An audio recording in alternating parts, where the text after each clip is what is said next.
Hello.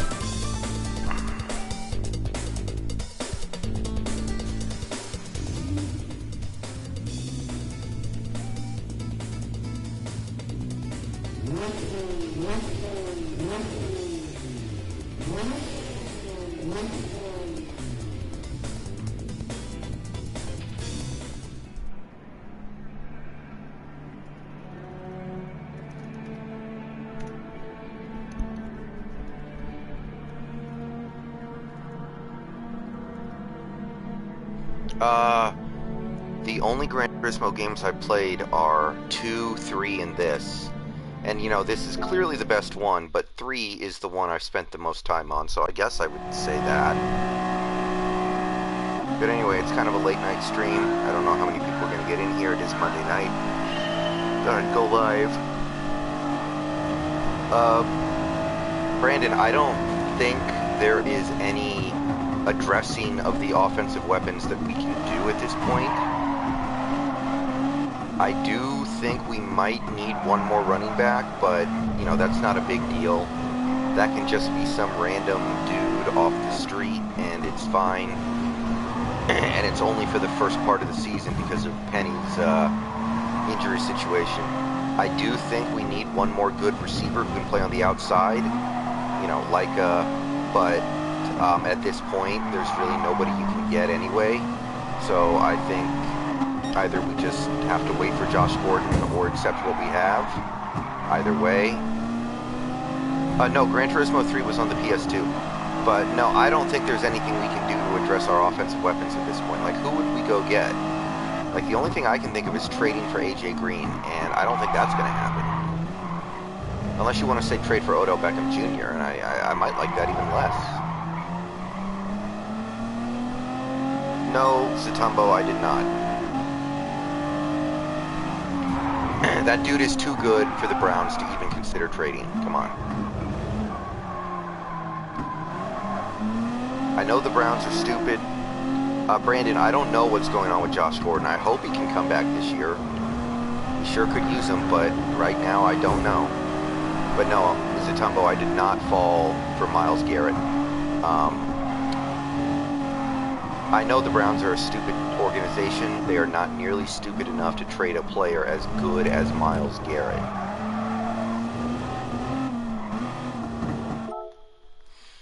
Oh, I agree, Zatumbo.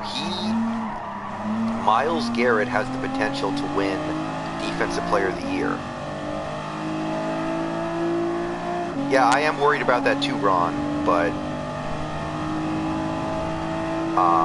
I don't know. I don't know. Game audio? Okay. I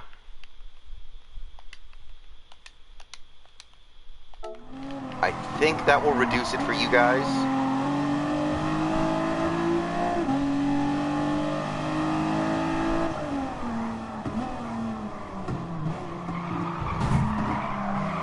I'm not sure if that worked or not. Oh. Okay.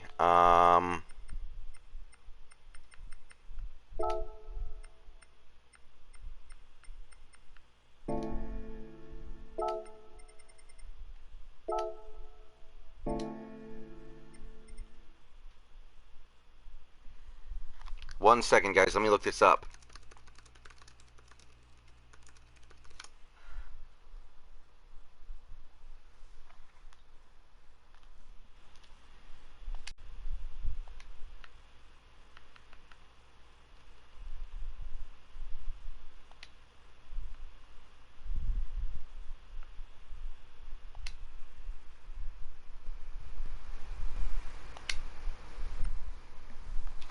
But anyway.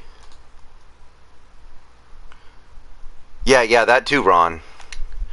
1 second, guys. I'm playing with the sound.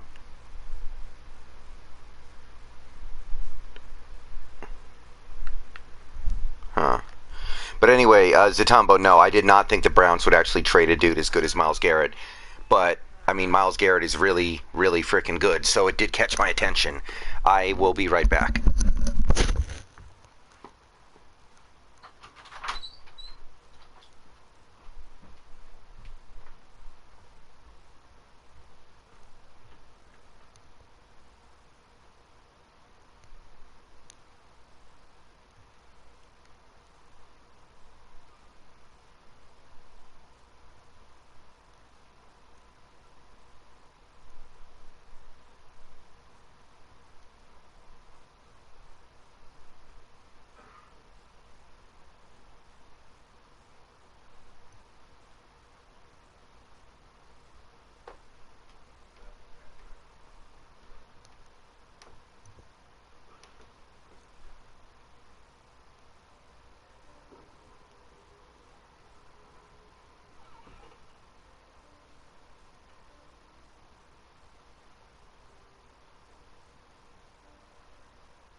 Yeah, drop top, but if he's doing those kinds of drugs, then he can't play because the league won't let him. That's... You can argue over whether or not it's fair.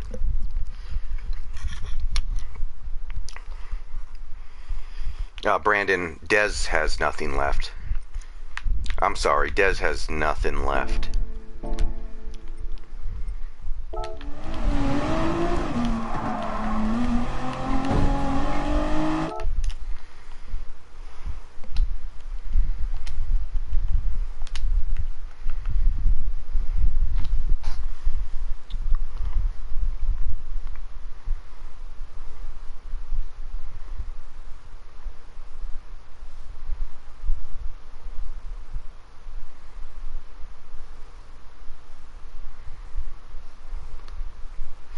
Okay, I did just try to turn up my microphone. So, maybe that'll help. Maybe. Test.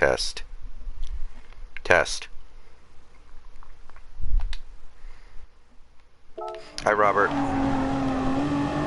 But anyway, I don't think Dez has anything left, Brandon. Dez hasn't really been good since he got hurt in 2015. If we signed Dez, I think it would be Brandon Marshall 2.0.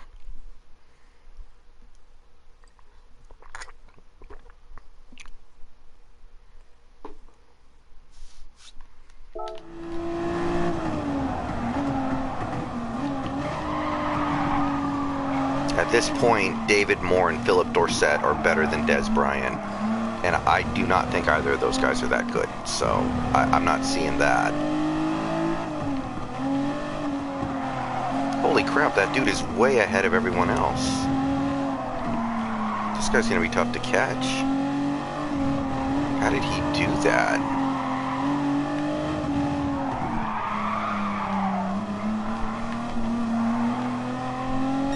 Hey, Jojo.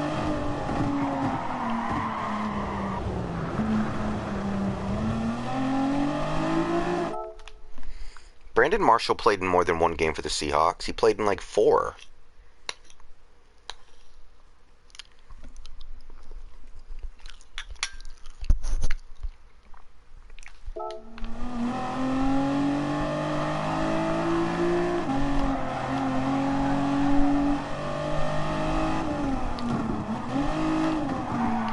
But either way, I think Dez Bryant's kind of the same thing at this point. He's a receiver who doesn't have any ability to separate. Yeah, Robert, but that Wilson trade rumor is like, what, 3 years old now? Like, or it's over 2 years old now. I mean, who cares?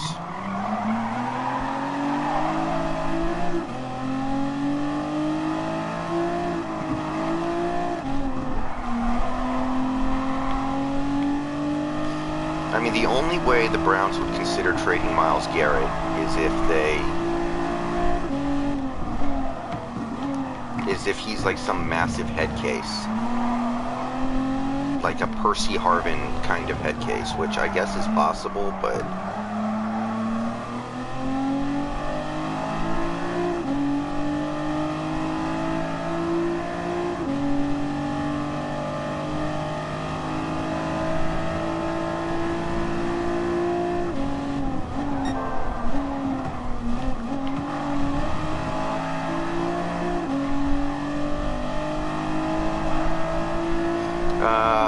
I honestly think that Dak is going to get paid. I think the Cowboys are just kind of trying to squeeze a couple mil out of him. But I cannot imagine that Dak goes into the 2020 season without a new deal. Like, you find a franchise quarterback in the 4th round, and you're going to piss him off? You've already probably pissed him off a little bit because you made him play his 4th year on his rookie deal. Now you're going to piss him off again? Like,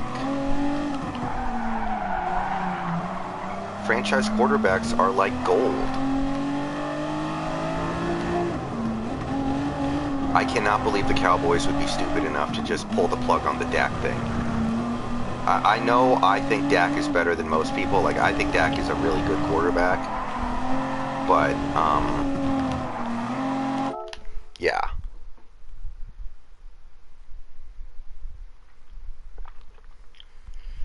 Yeah, Ron, but Jerry Jones doesn't do very much football stuff anymore. He's just the guy who has all the money.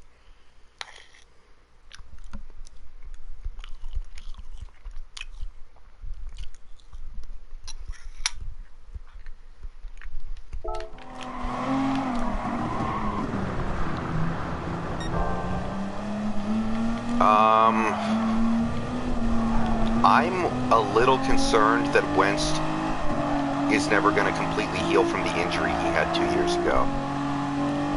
He was incredible in 2017, and then he lost some of his athleticism when he had that injury.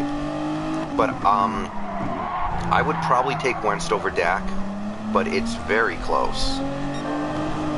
I would probably take Dak over Wentz, but it is very close. I'm sorry, Wentz over Dak.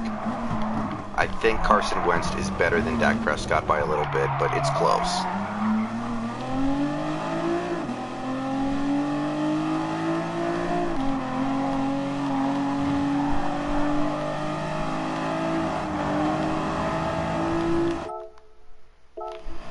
Yeah, but Dak has better tools around him. I mean, last year, who was Wentz throwing to, and he still managed to scrape out a division title? Wentz was throwing to nobody, and they scraped out the division.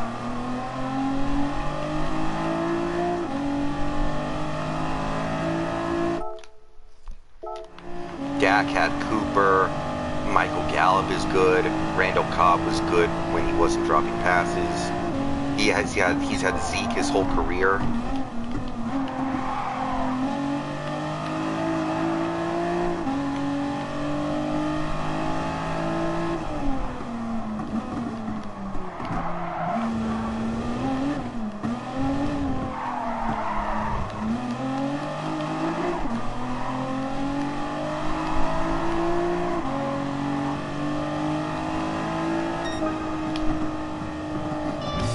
I mean, so does Carson. Carson Wentz has a good offensive line, too.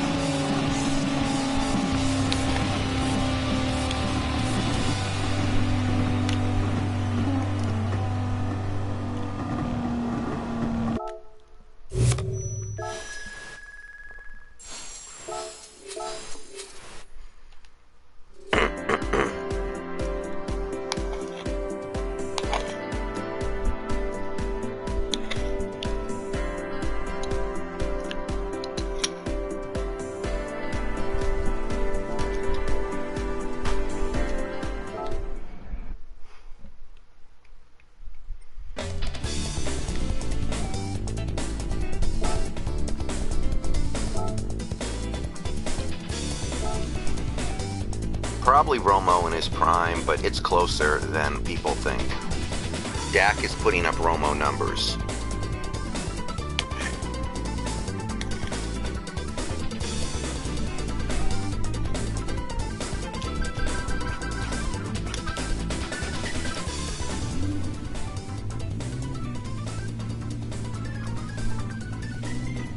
Romo did have kind of the innate, magical, inexplicable ability to shit 2 to 3 games down his leg every year for the Cowboys in his prime, which makes it closer, but I still probably would take Romo.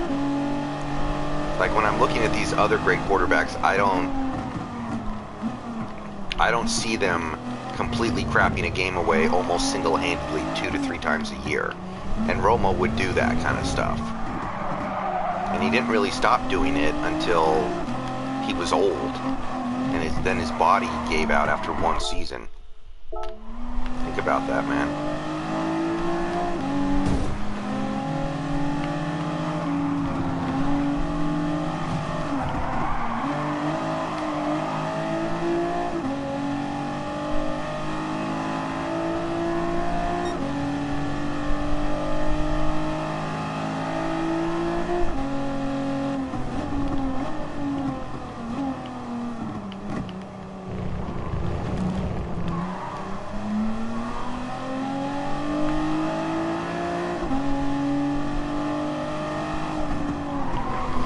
Like, to me, that really is the difference between the current Seahawks and the Romo-era Cowboys.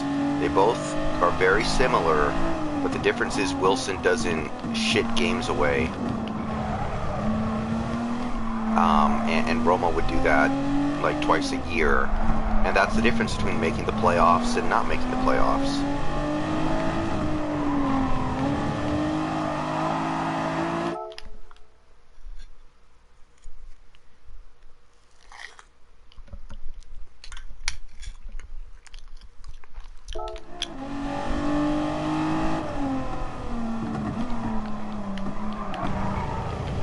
Well, yeah, Ron, but that's very different from the current Seahawks.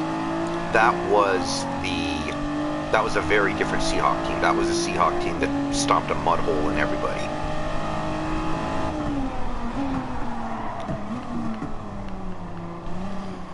Do any of you guys remember the Cowboys? It was a game in 2011, Cowboys-Lions.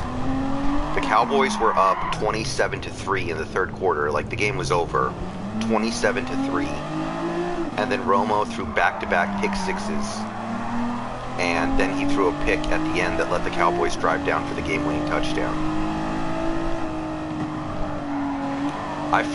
At that point in time, I followed a lot of Cowboys fans on Twitter. That was a fun day.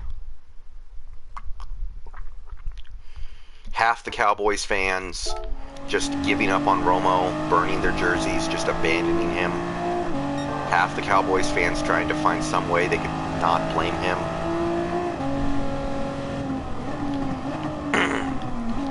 Like, you know, one Cowboys fans I followed at the time was like, it's Jason Garrett's fault because we should have run the ball.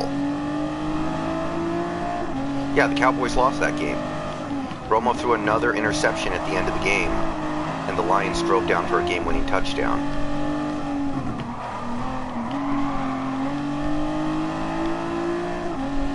Probably Garoppolo, drop top.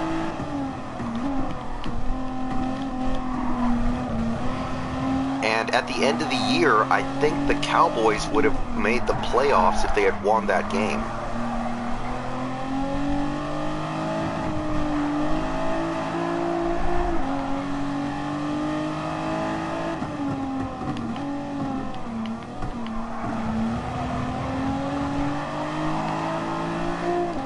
And that might have been Romo's best season, actually, 2011, but the little shit like that, like Wilson, I cannot think of a game really where Wilson just, you know, snatched defeat from the jaws of victory to that extent, where he just suddenly, like, you know, they have a big lead at the end of the game, and then Wilson just punts it away by doing stupid stuff.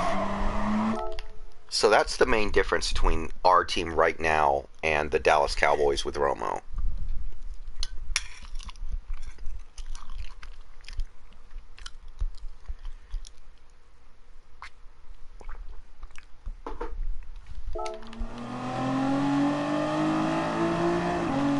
No, Brandon, I don't think so.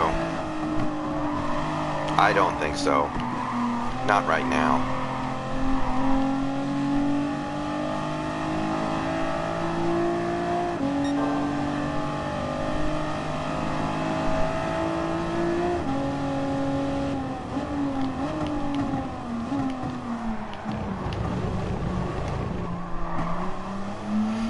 There were other games from that era too, like actually that same season, the Cowboys played the Jets in 2011, Week 1. It was 9/11, the 10th anniversary of 9/11. The Cowboys were up 14 points with about 14 minutes left. They gave up a touchdown. Romo drove the Cowboys to the 1-yard line, and then he fumbled on third down. Jets got the ball, they punted. The Jets eventually blocked a field goal for a touchdown to tie the game, and then Romo threw a pick to Darrelle Revis to give the Jets a game-winning field goal at the buzzer. Ron, that seems like a possibility to me. I could see that happening.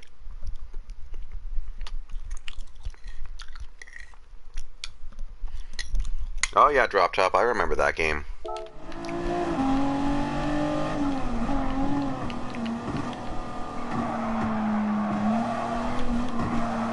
Yeah, those games are good, Ron. Actually, Ron, I recently watched that game on YouTube. The whole game is up on YouTube. It's a great game.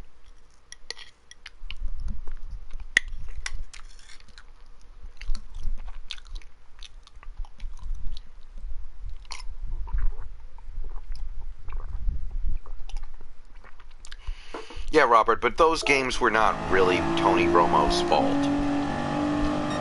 Like, every team blows games.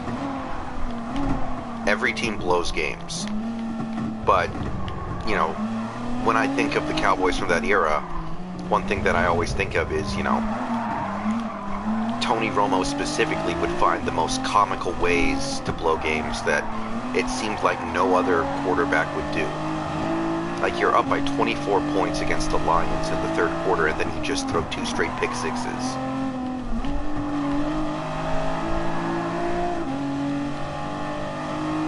Ron, probably the one in, I think the one in Arlington was better. That was the game with the 12-point comeback in the last few minutes. Cowboys went up by 12, and then Giants went touchdown, 3-and-out touchdown. And then Jason Pierre-Paul blocked a field goal at the buzzer that would have tied it.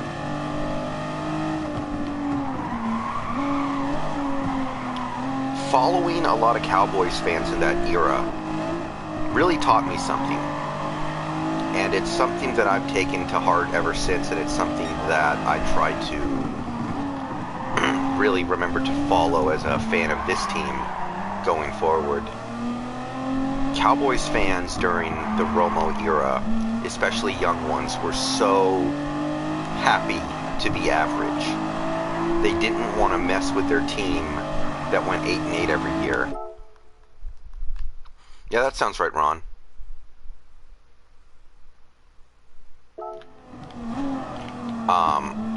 And they wanted to protect that mediocrity so bad.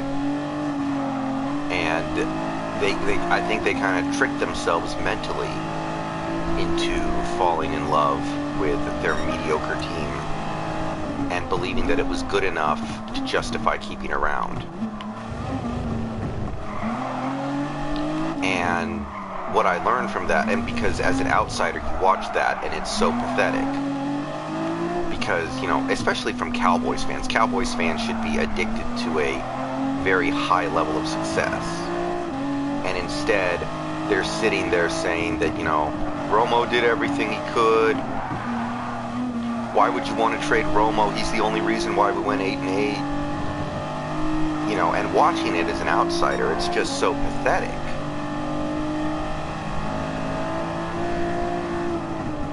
Because they're acting like 8-8 is something to get excited about at all. Like going 8-8 is an achievement worth bragging about or something worth clinging on to when... and it really kind of taught me as a fan, you have to make sure that your standard is always very high. And if your team doesn't reach that high mark, then things need to change until you're able to get back to that high mark.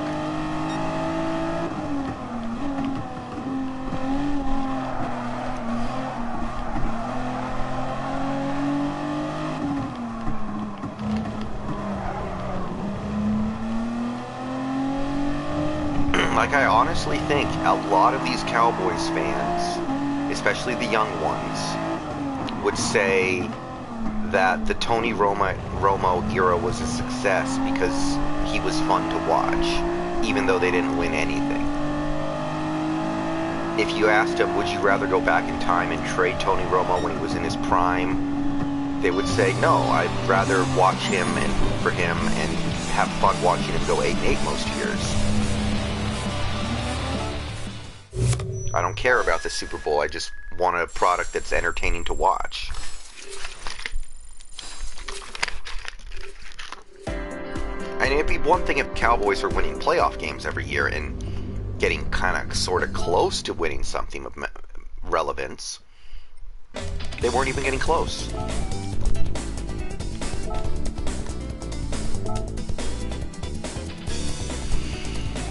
But there was a clear divide. You know, the older Cowboys fans who grew up with Troy Aikman or even Roger Staubach, they didn't feel that way nearly as much.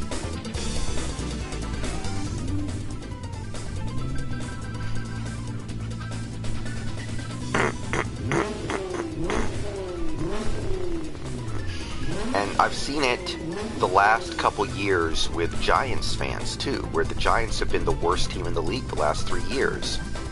And they've had one of the worst quarterbacks in the league over the last 3 years. And I see some Giants fans, not very many, but, you know, mainly you guys know who I'm talking about.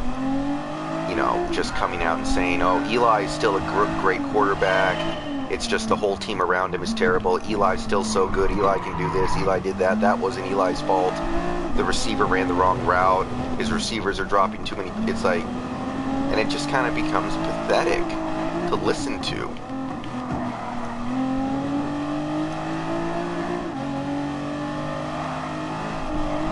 So I think that's part of the reason why I occasionally get very critical of Russell Wilson when no other fan will.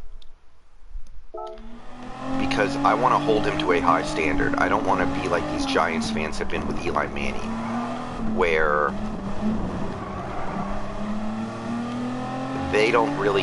they actually get to a point where I don't even think they care if they win. They just want to have fun watching Eli Manning because they like him and they want him to be able to pad his stats, and they don't care if they go 4-12. Jackson, the Myles Garrett rumor is fake.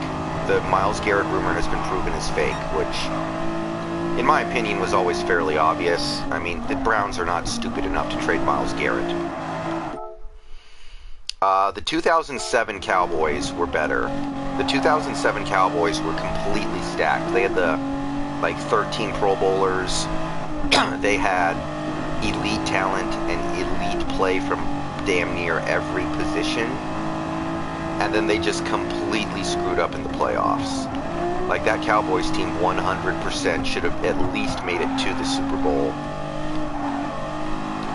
They were the best team in the conference, and then they just blew it. The 2014 Cowboys, they were still, I mean, the Packers were better than that Cowboys team. The Seahawks were better than that Cowboys team, probably. You cannot say they, I mean, the 2014 Cowboys did not have a very good defense. Yeah, I don't think there's any comparison.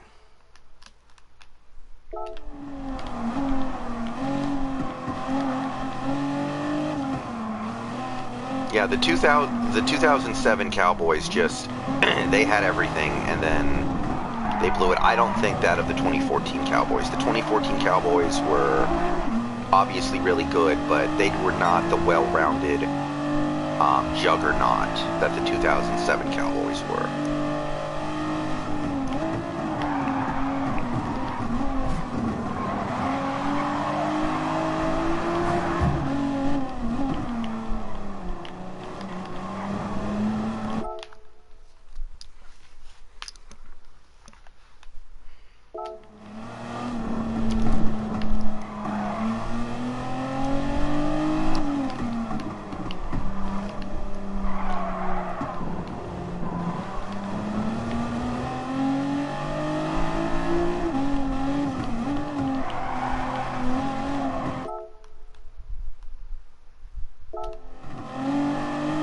No, Ron, they're much better coached.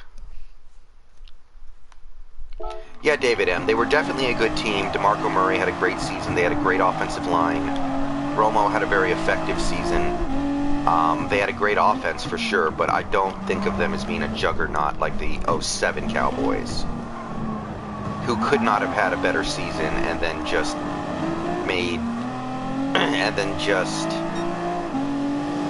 didn't show up for the playoff game. And I think if they get past New York, they would have gone on to beat Green Bay, gone to the Super Bowl, and probably lost, but I think they would have been there. I think there was just, I think they got cocky, overconfident, didn't prepare very well. All that kind of shit that happens when you're coached by Wade Phillips. Yeah, Ron, that's actually a great comparison. That's actually a really apt comparison, Ron.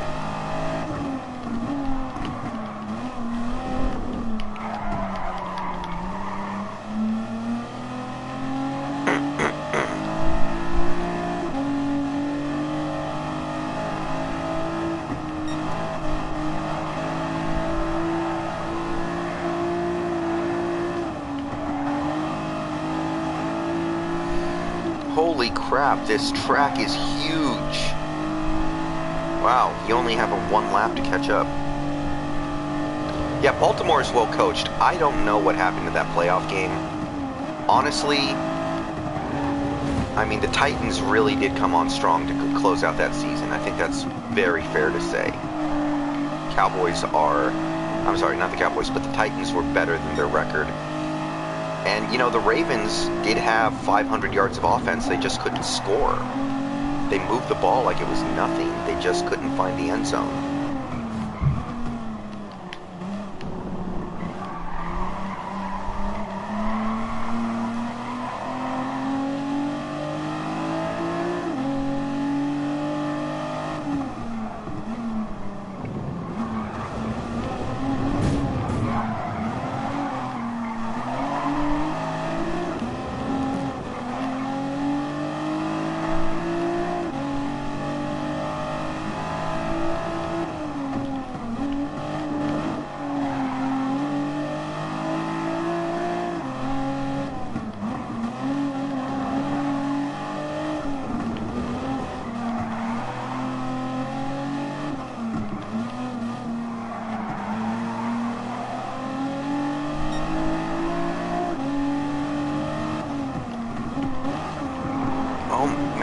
Laps on this track take forever. Alright, I got first place. I just have to hold it. Holy crap, we still have like a third of the track to cover. But yeah, one thing I've learned over the past several years of being a fan, I've seen it with Cowboys fans with Romo, and I've seen it with Giants fans with Eli. It's really pathetic for a fan to blindly defend their favorite player and refuse to ever put any of the blame on that player. Which is one reason why I've been so critical of Wilson in some previous years, where a lot of Seahawks fans have gotten on me because I've been critical of Wilson. We're paying the guy $35 million a year. I think I can expect him to be pretty much perfect to justify that kind of contract.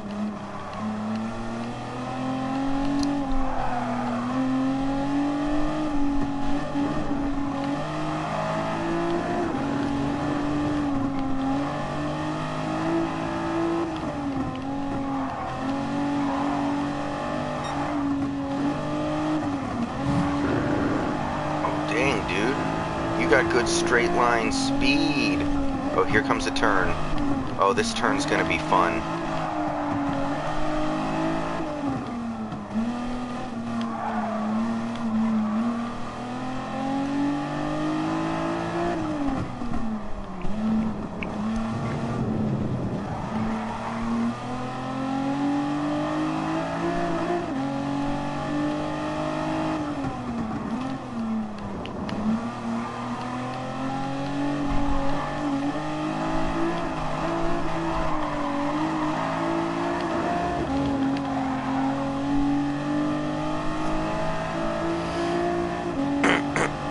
I don't think anybody would accuse Harbaugh of not having his team prepared for a playoff game, so I don't know what happened in that game.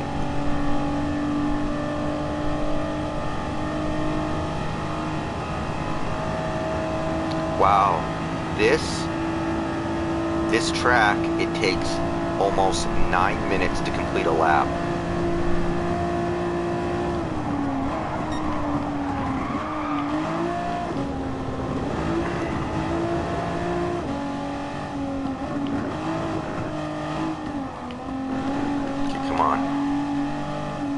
Just take me home.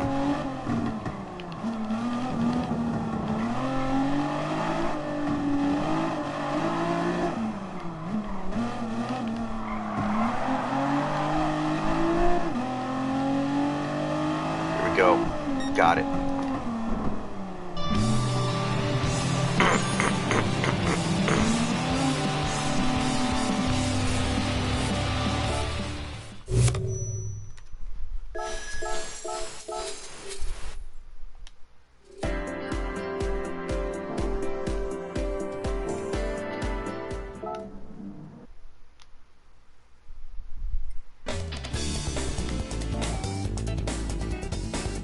Okay.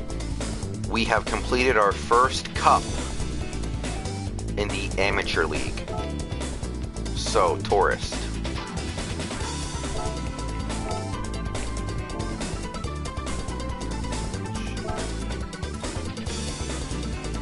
TTS Coupe 14.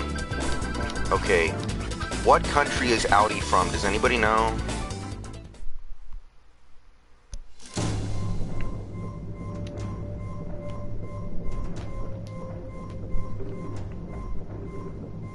Germany? Okay. Ooh.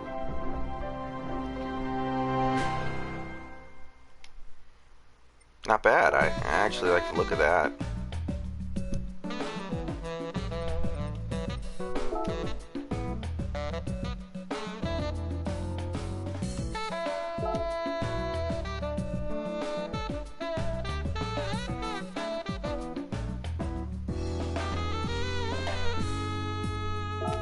There we go.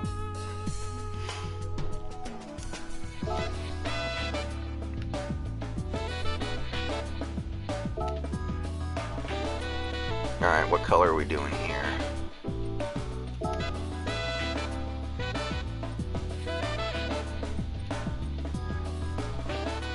Ooh. I kind of like that.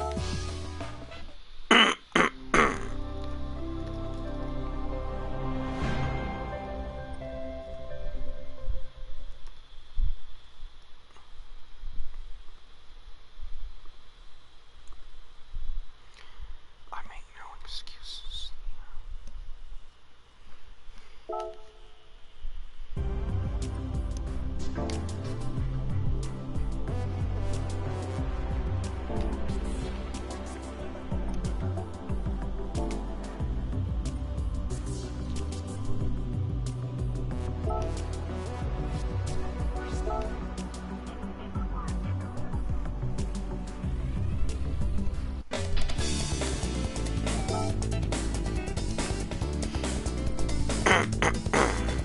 Alright, let's move on.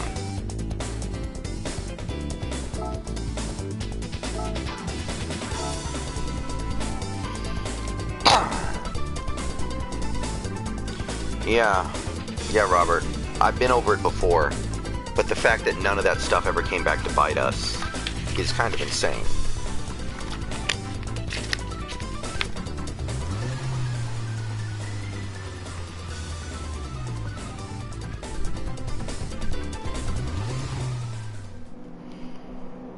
Ooh, 15 laps on this simple-ass track? Cool.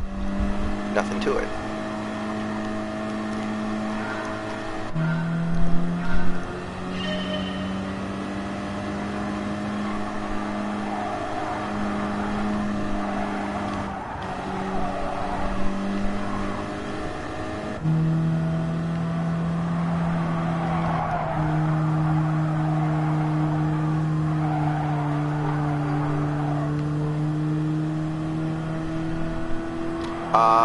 No, Drop Top. I've had friends who have been very into NASCAR, but I have never watched NASCAR. I don't think it's for me. Oh, really, Robert? That's interesting. Let me think about that. We gave up a special teams touchdown to the Saints and a defensive touchdown to the Saints. So that's 2.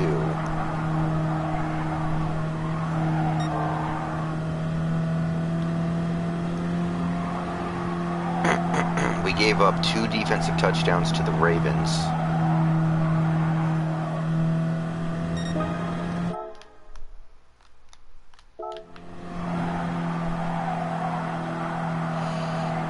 Yeah, Ron, and it's not just for point differential.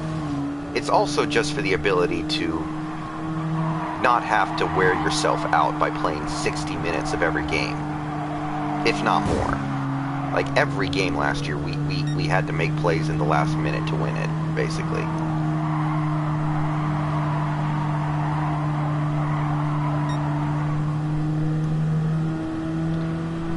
But anyway, okay, so that's 4. We didn't give up one against Tampa Bay. Philly. We We gave up a defensive touchdown to the Vikings.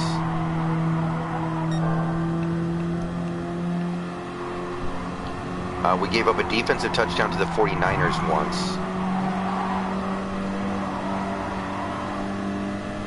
Ooh, is that it? Yeah, okay, I got all of them then. Yeah, Ron, I agree with you. Like, Geno Smith or whoever our backup quarterback is next year, I guess the Wazoo kid, should get some snaps this year at quarterback because the game is over in the fourth quarter. If that does not happen at least a couple times in 2020, I think that's actually a problem. That stuff is a killer sometimes. And getting to take plays off, getting to take quarters off, I do believe that stuff can add up.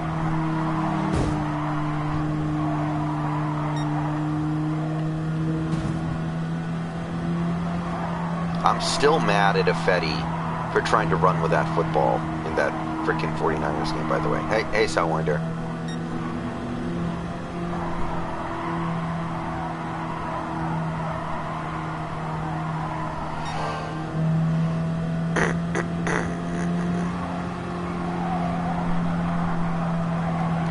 And I know Russell Wilson likes to say, I like to play the whole game, but you know, I don't need that. I don't need him to pad his stats.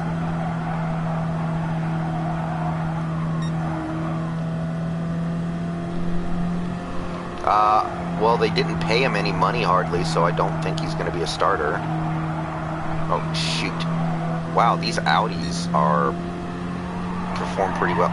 Oh, I'm an idiot. I forgot to soup up my car. I don't know if I'm going to be able to win. I forgot to supercharge this car.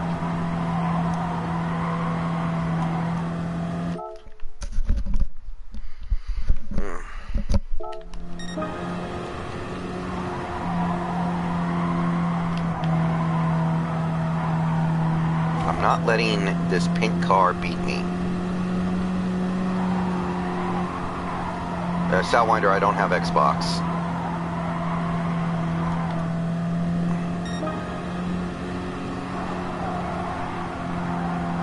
Yeah, I guess I'm doing okay, but I forgot to soup up my car. This is literally the only car you can use in this race. So I just bought it and I forgot to charge it.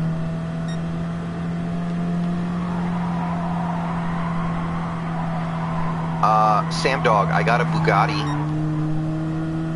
I got a Bugatti a little earlier to do some grade 4 races, but it is very hard to steer. It controls like a porpoise. Yeah, sure, Sam Dog, this is the last lap. I'll show you the Bugatti I got as soon as I'm done here. Hopefully I win. But, yeah. It's pretty cool, but it is very hard to control.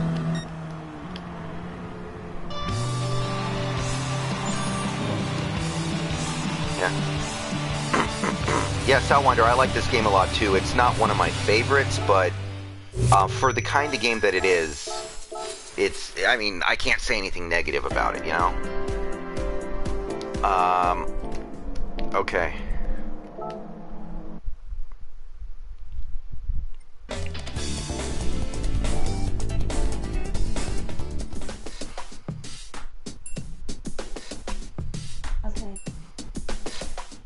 Yeah, Robert, it's stuff like that. That's a game that Geno Smith should have been able to play in, and he didn't. Okay, where's my garage?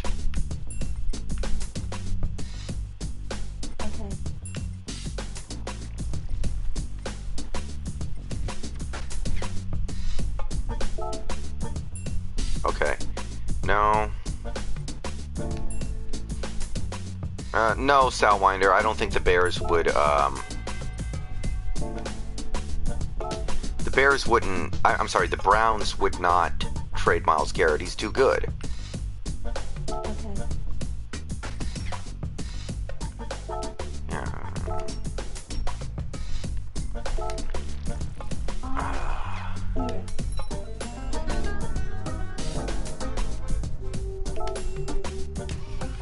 Alright, this is the Veyron.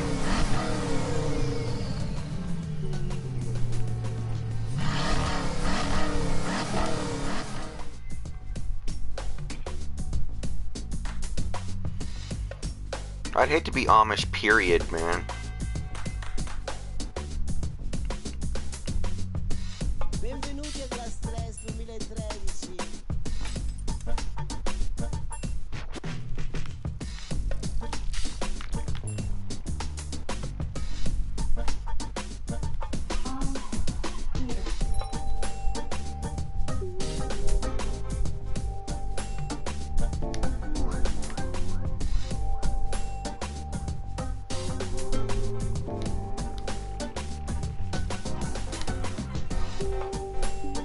Okay, alright, I'm gonna go back to do the Audi races.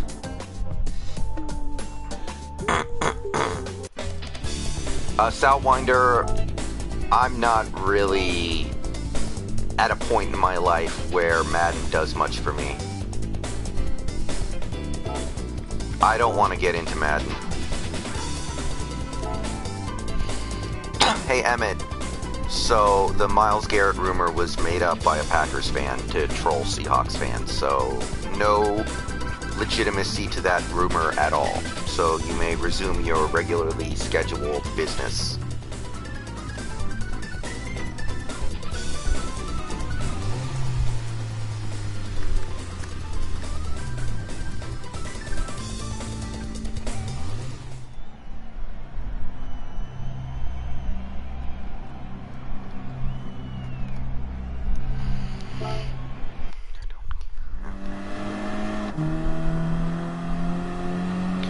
I mean, honestly, even if the rumor was true, Myles Garrett would require so many draft picks and so many assets.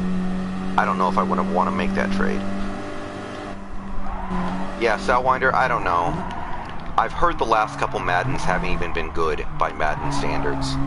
Like, all I see with Madden is EA getting lazier and lazier with their product, and I don't know if I want to reward that with my money. They've been making Madden for 30 years and they still can't get the product right. There are massive, obvious glitches every season.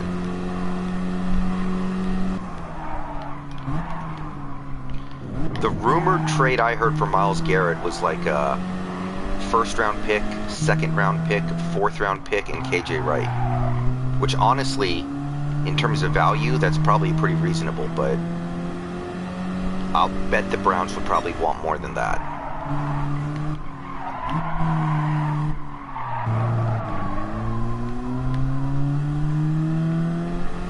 Yeah, 2K used to be the shit. 2K used to be great. And now it seems like they've gone the way of Madden.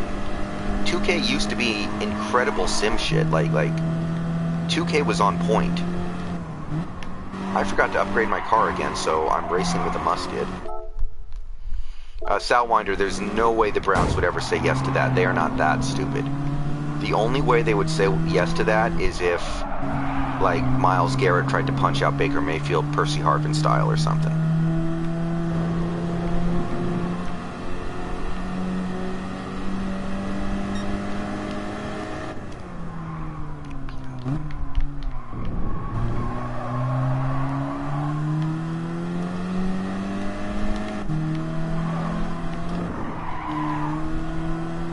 I can't believe Freddie Kitchens actually wore a Pittsburgh started at fleece. I feel like Freddie Kitchens was so laughably incompetent that that story gets kind of buried under the many other incompetent things he did. Drop Top, that is a little more likely, but not until I hear that the product that they're making is worth my investment. Right? Like, I kind of want to get 2K21 because I think they're going to do a Kobe tribute in that game. I think they're going to make the game all about Kobe, kind of like 2K11 was all about Jordan. And I kind of want to pick that up. But only if I hear the game is actually worth it. Like, I know YouTubers who play a lot of 2K, they're going to tell me whether or not the game game is worthwhile, and I'll think about it. But I'm not going to get these lazy sports franchises if they can't even get the most basic stuff right. Like, how does Madden still have glitches? How do Madden games still have glitches? They make the same game every year. The NFL rules barely ever change. The whole game takes place in a, 120-yard by 70-yard box. Like, at this point, EA should have Madden down perfectly.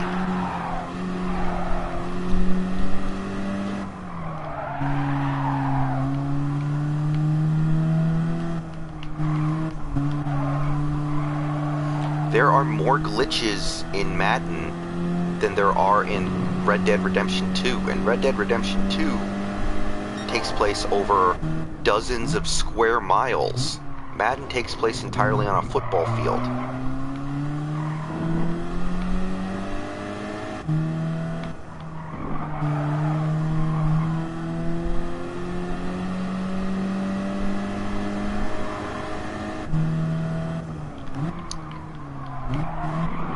What am I missing here?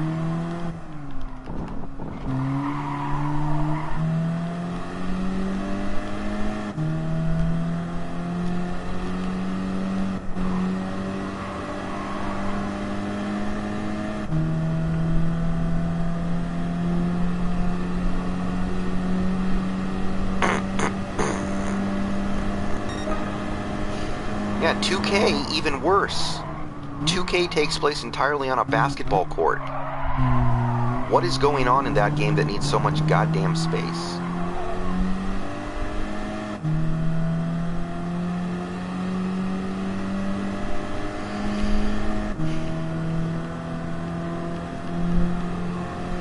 Yeah, I don't even care about that stuff, Saltwinder. If they want to advertise, then let them advertise. Just make a game that works.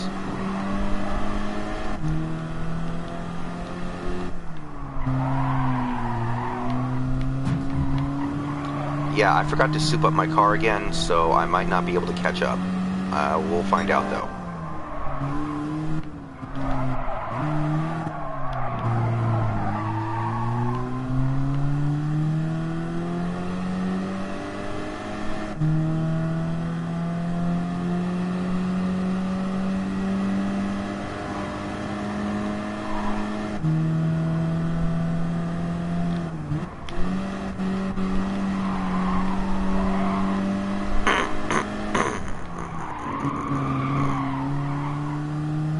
Honestly, if I was going to play Madden, I would probably play one of the Maddens I already have. Probably like Madden 16, that's the last one I have. My favorite Madden was 05, but my PS2 controller can't really handle playing that anymore.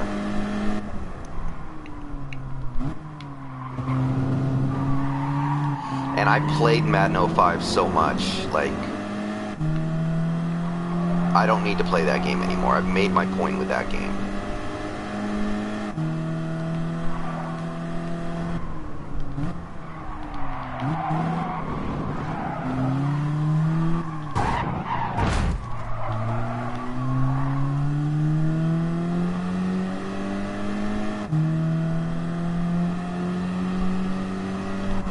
Yeah, I'll give you that, Emmett. You're shrewd businessmen, but being a shrewd businessman is not going to get me to give you my money. MLB The Show I would play. I think MLB The Show is a pretty solid product.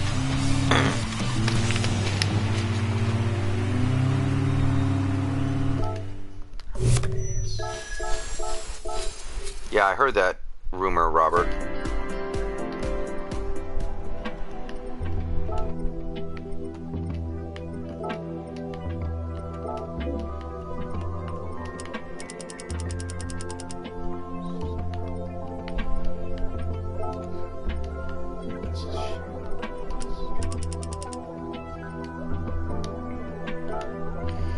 Alright, now let's try to win this race. Now that we're using a decent car.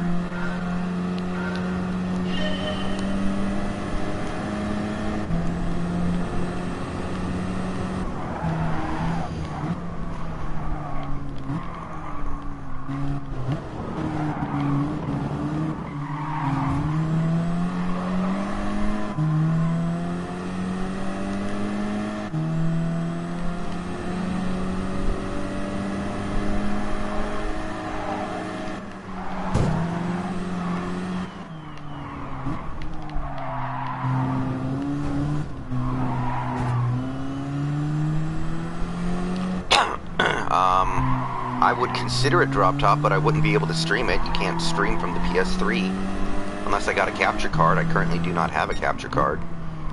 And honestly, now's not the right time to be buying hardware because everything's, like, super expensive. Like, I was thinking of buying Sekiro for PS4 and maybe streaming that, but it would be kind of silly to buy it now because I waited so long for it to drop in price. And at this point,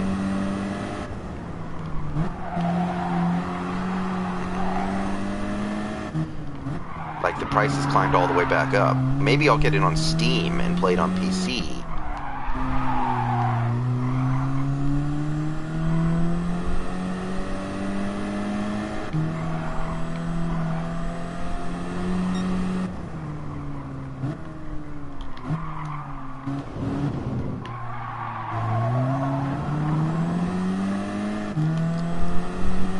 You know, maybe one year, there will be a year where I actually hear Madden is good, Madden is doing some good stuff, Madden made the franchise mode good, and then I would consider getting it. That's not completely beyond the pale. But I'm not going to just do it because they're the only game in town.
I haven't heard that much about Madden 20, but I was never gonna get it.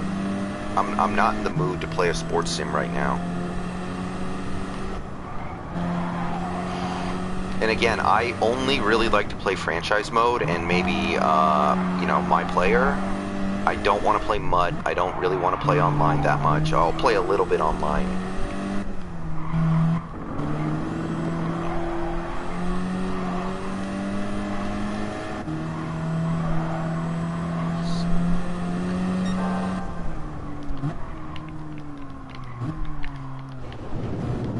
MUT players are insane how obsessive they get about that shit.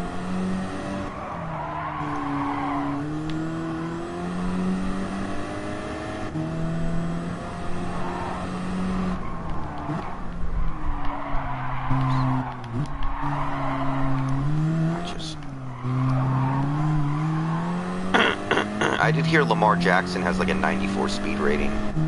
Like, Lamar Jackson is actually faster than Michael Vick was in Madden 05.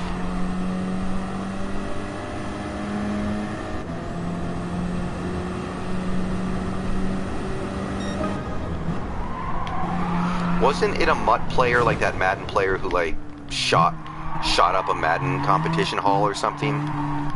It was like some kid lost at a MUT tournament in Madden and he came back with a gun and shot people. Wasn't that something that happened a couple years ago?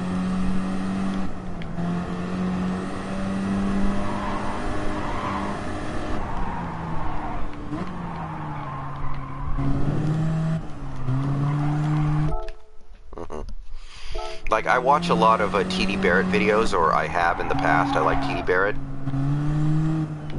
But, like, sometimes he'll post those Madden videos, and a huge chunk of the video is him just opening packs and getting excited whenever he gets a good player. And it's like, well, this is stupid.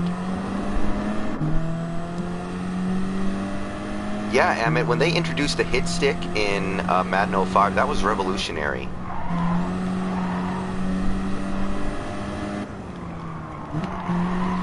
I would always user control the middle linebacker and just have him destroy fools with the hit stick coming over the middle over and over again. when I was in franchise mode, I would always get Jonathan Vilma to be my middle linebacker. And he would just patrol the middle and wreck anybody who got close.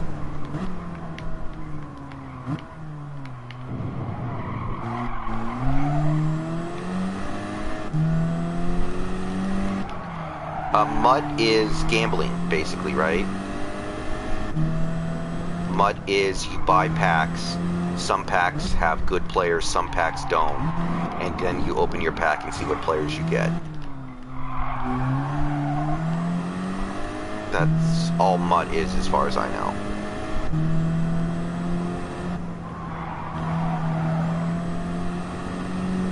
Wow, that guy blew it. That guy actually had a chance to beat me, and then he just went right into the wall.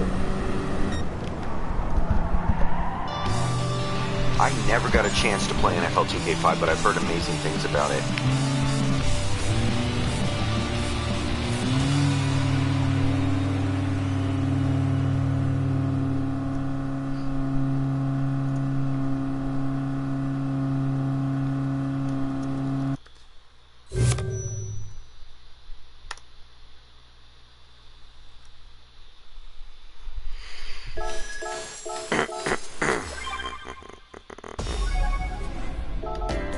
Well, I mean, you know, I'm part libertarian. I don't really care.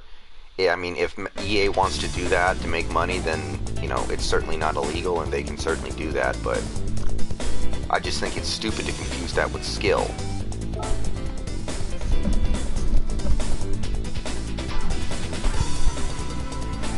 One time I had a receiver in Madden. He was a Madden generated player who actually he was actually on my team, so this sucked. He broke his sternum and was done out for the career. Like, his career was over on one play. It wasn't even a season-ending injury. It was a frickin' career-ending injury. So I just restarted it because he was a young 99 overall receiver that I was building my team around. I was like, I'm not dealing with that. Like, I never restart Madden. I never restart when I'm losing or things are going bad, but I was like, that is bullcrap. I am restarting.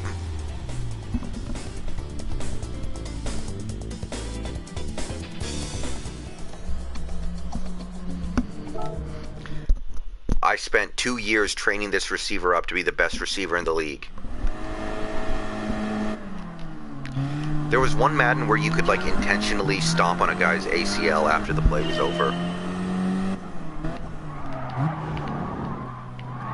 I think it was like Madden 94. After the play, you could just push a button and have your one of your defensive players just take a guy out. I think it was 94.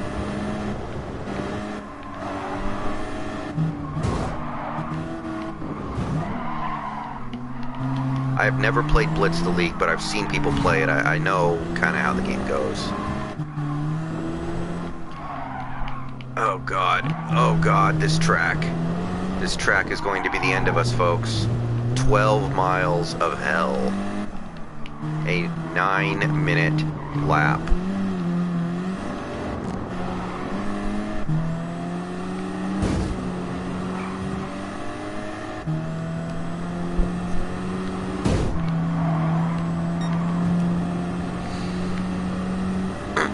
If I want to play a football game on stream, I'll probably just play backyard football again. Sorry guys, Madden and me don't really get along anymore. It's just not something I'm overly interested in at this point.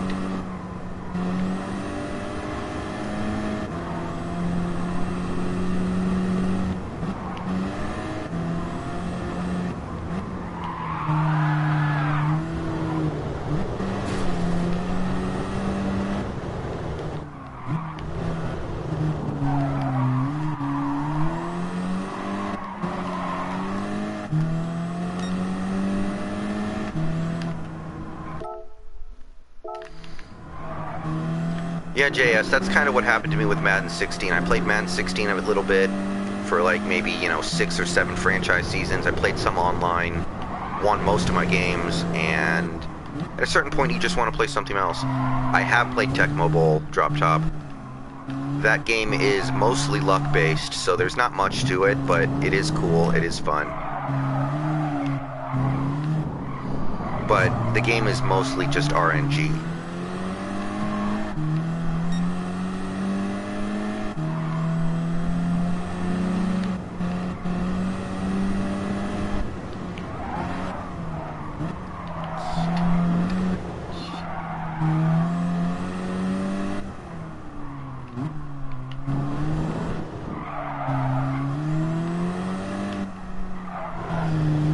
I think part of my problem with Tecmo Bowl was I was always plays the Seahawks, and they are not very good in Tecmo Bowl.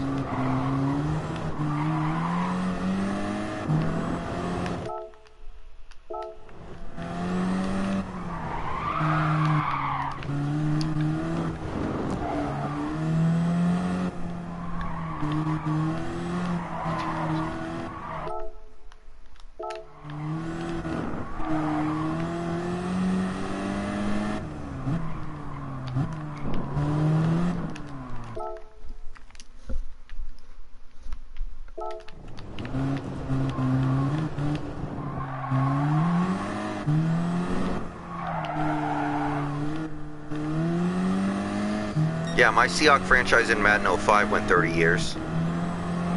By the end, not a single actual NFL player remained. I only lost one game across 30 years. I went 19-0 every season except for one. I went 18-1.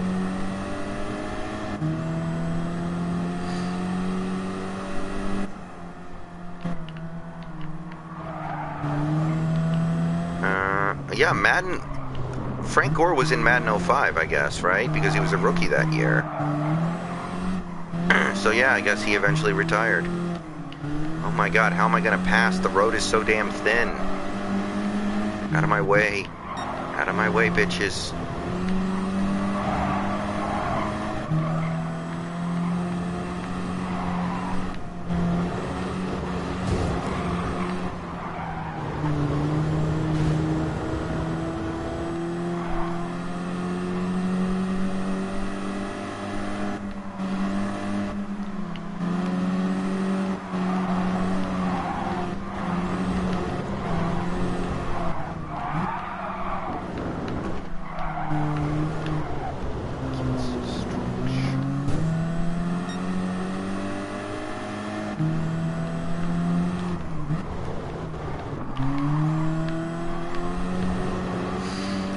By the way, in my Madden 05 Madden franchise, I traded every player once they got above 31 years old, no matter who. Didn't matter who you were, didn't matter how good you were, didn't matter what position you played. When you got to 31, I traded you. Did not matter. That's how you run a team. This is a business.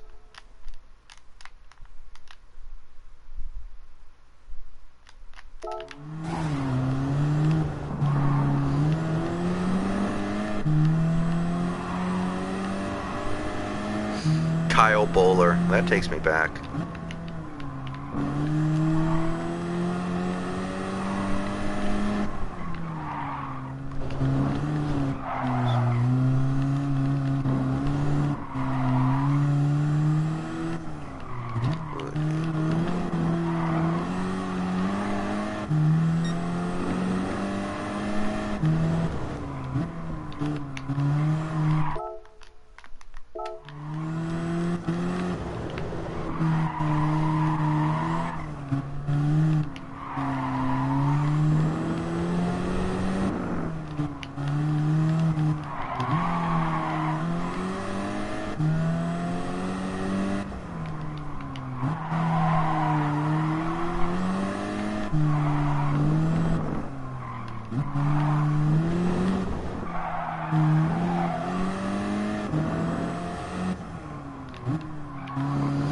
Yeah, Mark Bulger was like the NFC version of Chad Pennington.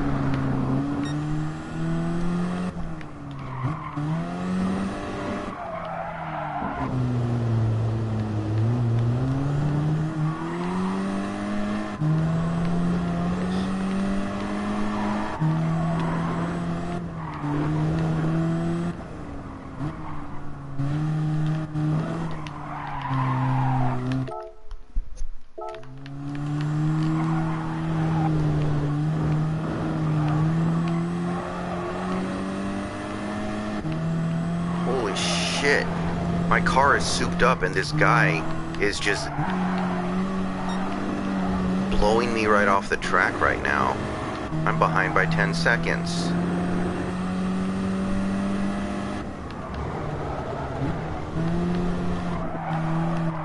Ugh.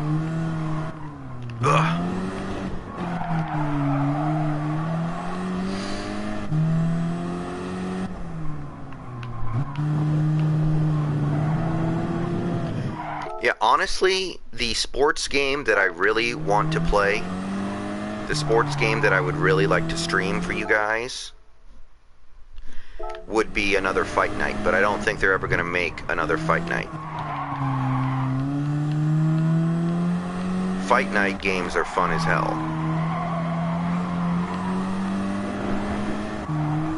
But now the only thing I can get is UFC, which is good, don't get me wrong, but I wish they would bring back Fight Night.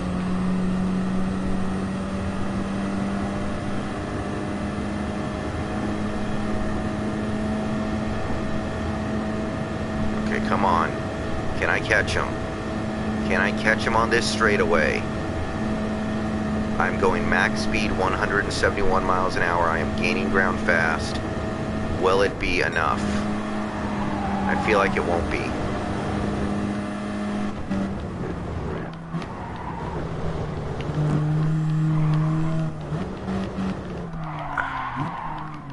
That guy's got a good ass car. Oh, these turns right before the end. Wish I could use them.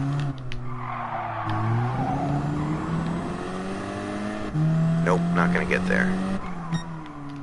I got close. Oh, that's cool, JS.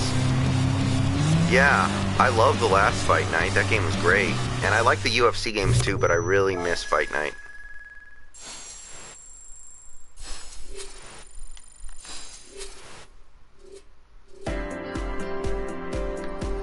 That's a great idea, Emmett. I should have done that. I never did that. I would clear my cap penalties every year, though. Which, that's probably considered to be somewhat unsporting, but I did clear my cap penalties every year after trades and cuts and stuff. Like...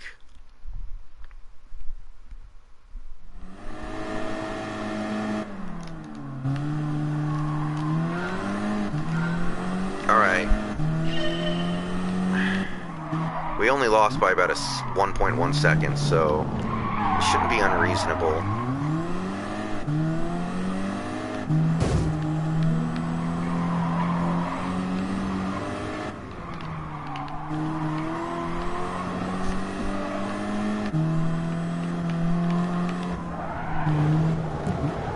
Yeah, I've never play tested a video game. I've actually heard it's a pretty miserable experience.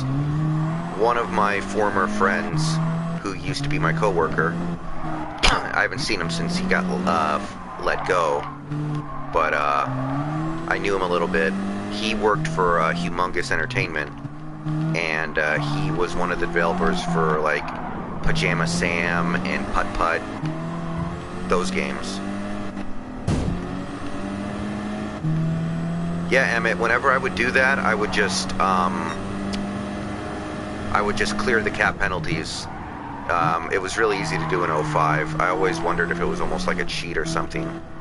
But, yeah, I know what you mean. Because after you trade a player, there's still a dead cap hit. You can't trade a player and trade his whole cap hit.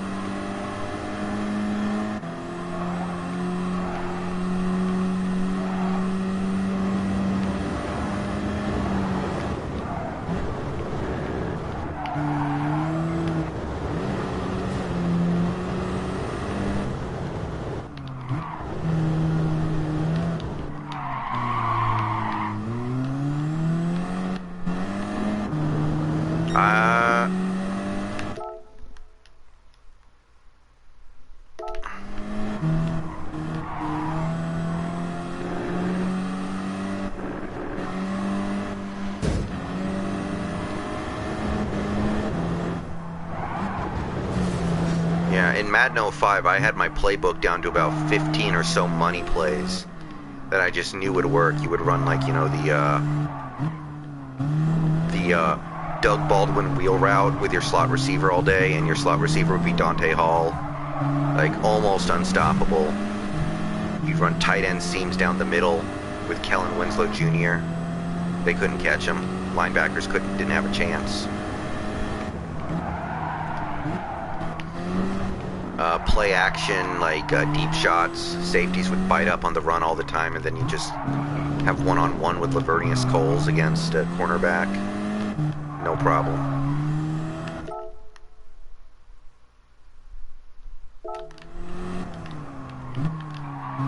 Yeah, Kellen Winslow Jr. is in jail, but he was a beast in Madden. In Madden 05. You always wanted to get him because he was a rookie. And rookies developed super fast. Like, whenever I did the fantasy draft in Madden 05, I would get like 20 rookies because they would develop fast. And that was a good rookie class. You would get like D'Angelo Hall, Philip Buchanan. You would get some second-year players too, like Troy Polamalu. Ben Roethlisberger was actually good. You could develop him. I think Antrell Roll was a rookie that year. You just all about youth and speed. If you had youth and you had speed.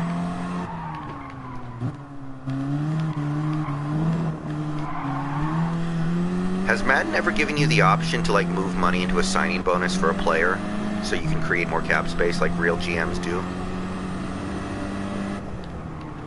Okay, we're already in second place and only 6 seconds behind the lead, so that's actually pretty darn good. But, this guy can boogie. Oh shit, oh shit, oh shit. I didn't want to do that. That was stupid. Hi, Austin. Well, there's definitely something medically wrong with Kellen Winslow Jr., like mentally. He's clearly not a sane person.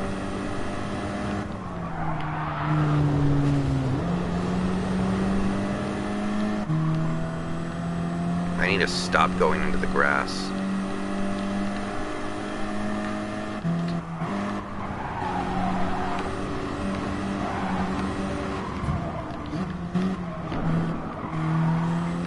Whoa. That wasn't even that hard of a turn.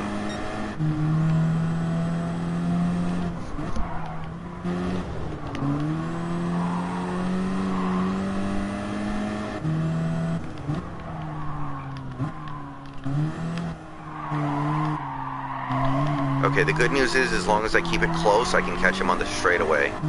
The big, long straightaway. Because my top speed is a good amount faster than his, but I just have to keep it close before then. And I think I'm going to do that. I'm only 4.5 seconds back.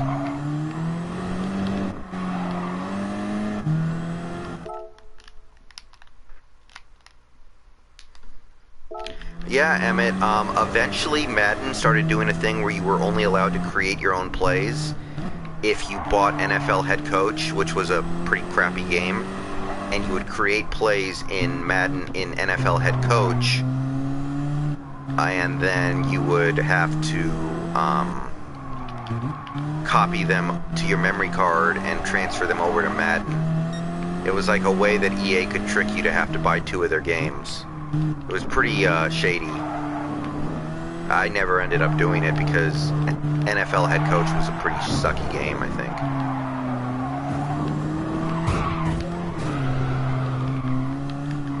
I rented it one time and it froze up on me pretty early, and I don't know. It didn't click, and I thought it was a good idea for a game, honestly. It was basically Madden, except you didn't control the plays.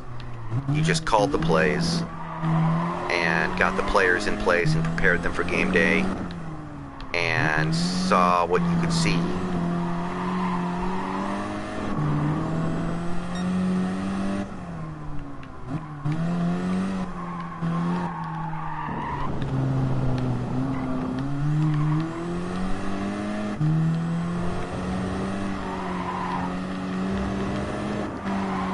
But it wasn't a good product.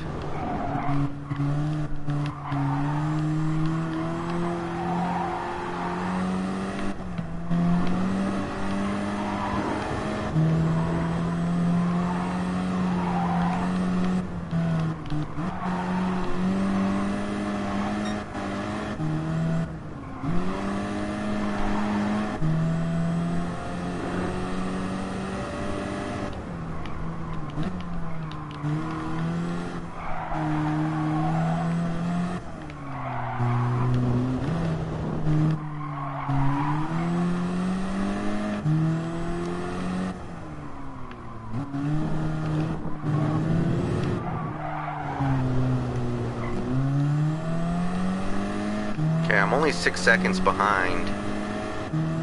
So I should be able to catch him on the straightaway.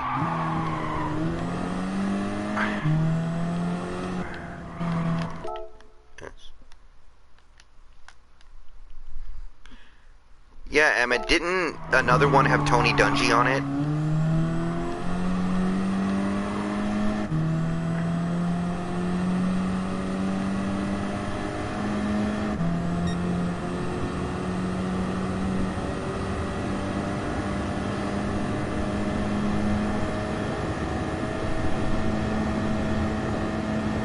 Okay, come on. Come on. Come on. Based off what we did in the last race, we should be able to catch him.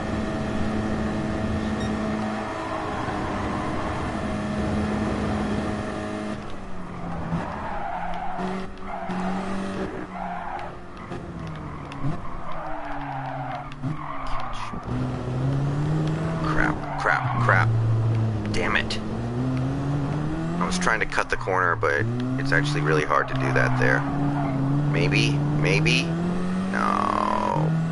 I don't have enough acceleration. Oh, so close.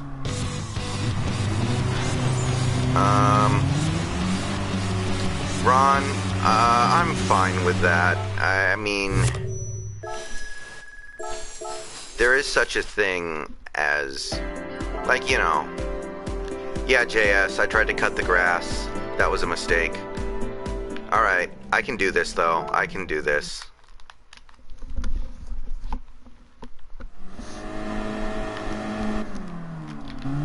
Like, why can't we put people in the Hall of Fame and trust that the people understand that just because they're in the Hall of Fame doesn't mean they're a great person.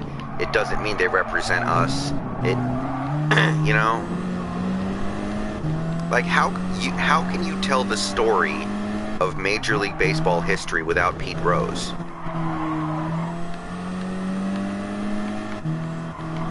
Like, Pete Rose is one of the greatest baseball players of all time. How can you tell the story of Major League Baseball history without mentioning Pete Rose? You know, the fact that he did some stuff he shouldn't have done can be part of the story. But why not make him part of the story? It's like, imagine if high schools started pretending that Thomas Jefferson was never president of the United States because he kept slaves.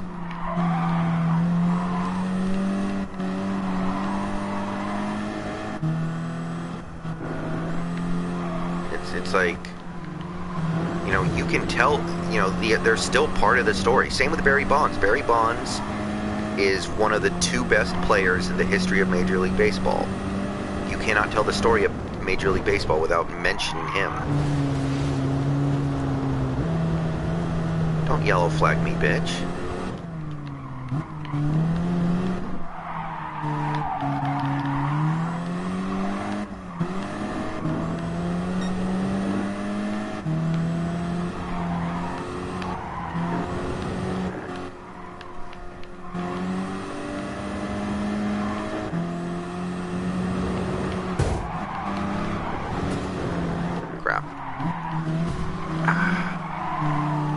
Losing control here, man.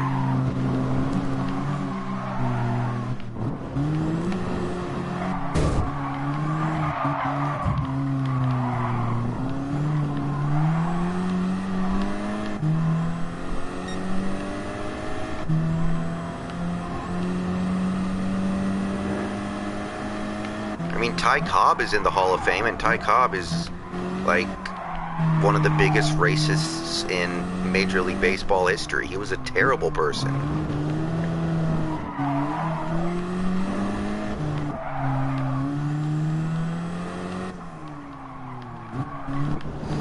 But of course, nobody would ever say, you know, Ty Cobb, I mean, you know, nobody would ever try to tell the story of Major League Baseball without Ty Cobb. He was too important of a player. So, yeah, I don't understand the whole Hall of Fame thing.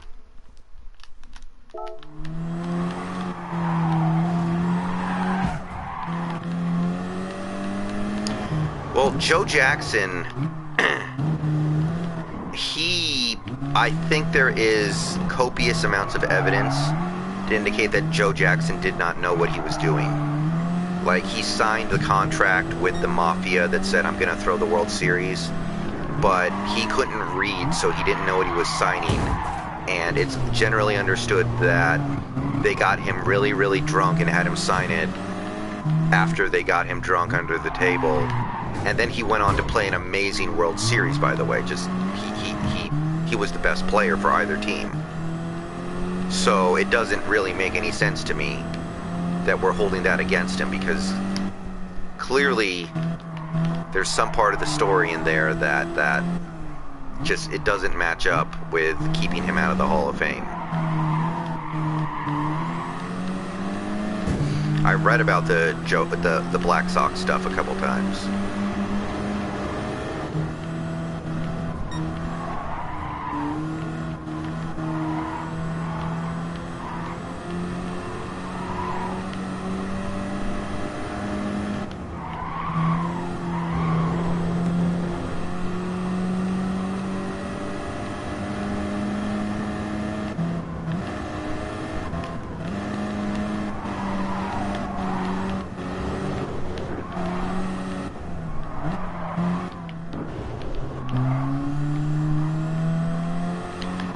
To me, it's really bizarre that the baseball hasn't decided to put Joe Jackson in the Hall of Fame. Like, I kind of understand it for Bonds and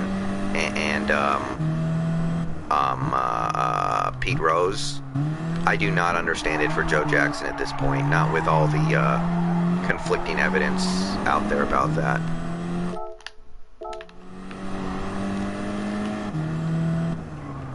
Yeah, I wonder if Altuve... Is Altuve going to get blackballed from the Hall of Fame one day? Like, if you're blackballing Barry Bonds and Pete Rose, you should blackball Altuve. What Altuve did was the exact same kind of thing. Trying to gain an unfair advantage in the game. And, you know, Pete Rose, you can't even really say he was doing anything that was unfair. It's not like he, you know... Now, it's not okay for him to do what he did, because as a manager, when you bet on your own team, it causes you to change your strategy in ways that are, you know, inappropriate. You might, if you bet on if you're the manager of the Reds and you bet on the Reds to win the game, you might play your whole bullpen that night to make sure that you get the win. You know, stuff like that. I understand that that's not okay. But I don't know if you can honestly say it was creating an unfair advantage for him or his team. Shit. Shit.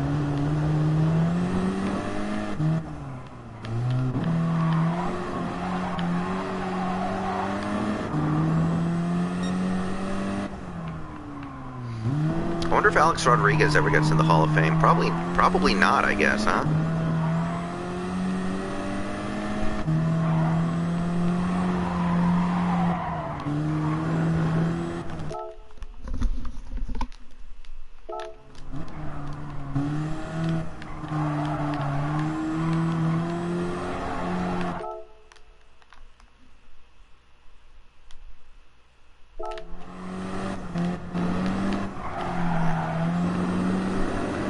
Well, yeah, because like I said, when you gamble on your own games, you might do things that you normally shouldn't do to try to make sure you win. You might be down 7 runs and you use your best bullpen pitcher or something when you're not supposed to, because you're trying to come back and win the game desperately, when really you should just be accepting that you're going to lose this game. You know, something like that.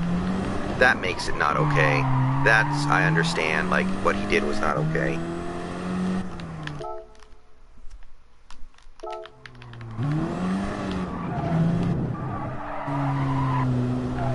Right, like, if Pete Rose was the manager of the Mariners in a meaningless game in the 90s, and the Mariners had a tied game, he might bring in Randy Johnson to pitch the 8th inning or something. Like, that part of it, I understand it's not appropriate.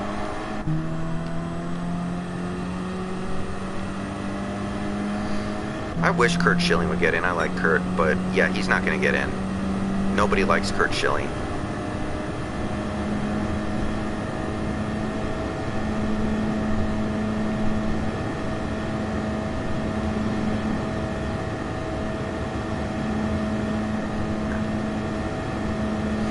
Yeah, Manfred really lost me with the way he handled the Astro thing.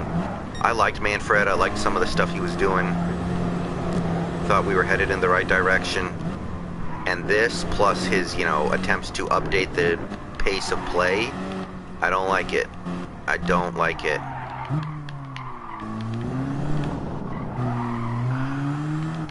Oh god, oh god, oh god, oh god.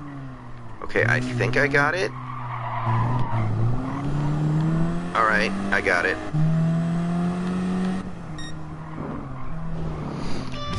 Yeah, TJ, I never bought that.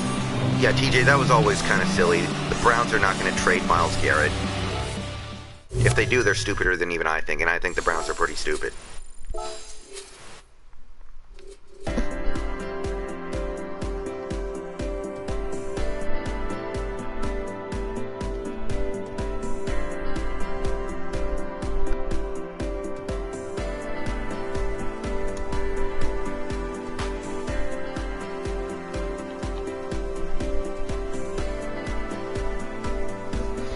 I don't like baseball doing that thing where, like, a pitcher has to face a minimum of 3 batters.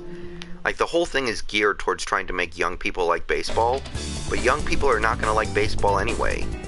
Don't change your game to try to appeal to people who are still not going to like your game. Just keep the game for the people who like it currently.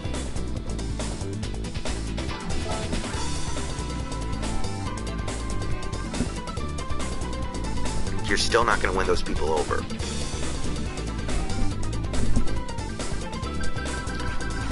It's like when a social justice warrior calls you a racist or a sexist. You don't do a bunch of stuff to try to prove them wrong. You just ignore them.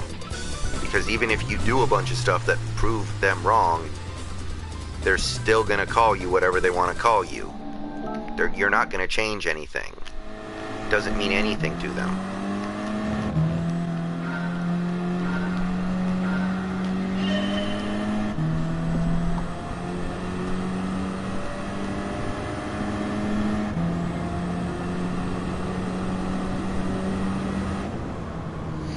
Now, there are some common sense rule changes that I think sports leagues could bother to make. I have no problem with that, but in terms of like trying to change your game to appeal to the kinds of people who don't like your game and are not going to like your game no matter what you do, like I know a lot of people who think baseball is boring. They're not suddenly going to start watching baseball because of a couple of rule changes to make games 15 minutes shorter.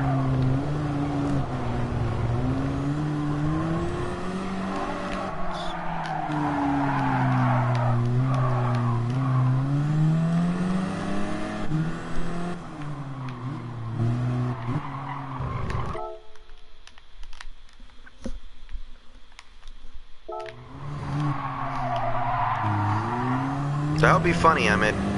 Every cheap pop-up would turn into a home run. Like, how many batters would probably hit a home run every at-bat if you let them use an aluminum bat? Like, Stanton and Judge would probably both hit home runs every at-bat. You just, pitchers would start just intentionally walking them every time. Not even worth it.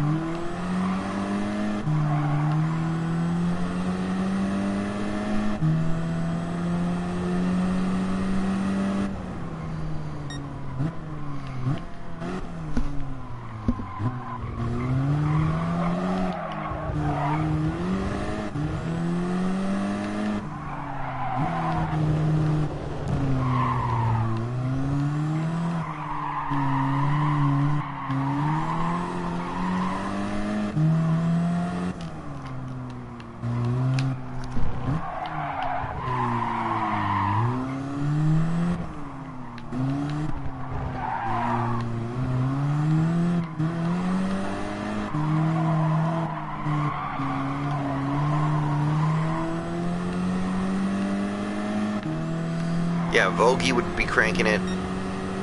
Yeah, I don't know. At the end of the day, baseball is going to be baseball. It's going to be boring to some people. Some people are going to love it. I don't think the league needs to change to try to appeal to the people who think it's boring. Because at the end of the day, even if baseball games move a little quicker, it's still boring to those people.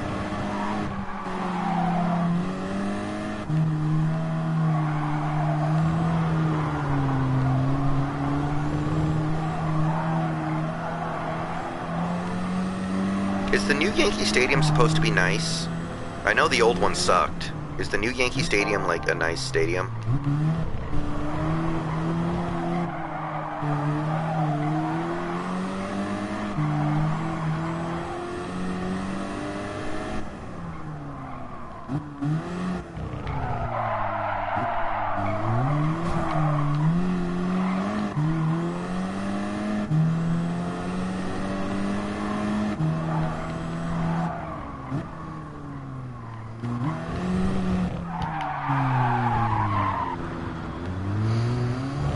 Yeah.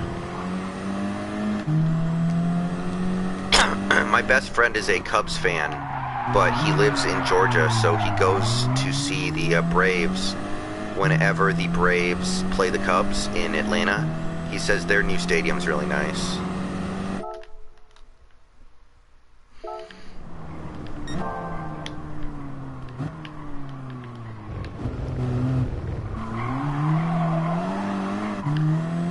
Yeah, TJ, I did hear about that. I didn't pay that any mind. I mean, obviously, it's well in the past when that would have potentially happened. Like, and I've said it before. In 2017, I didn't know what to think of Russell Wilson. In 2017, he was doing some stuff that had me worried. So I could understand that maybe his value was not at an all-time high. Oh, shit. I remember a rumor that the Seahawks wanted to trade Wilson and draft Mahomes in 2017 or whatever. Or 2018. No, 2017.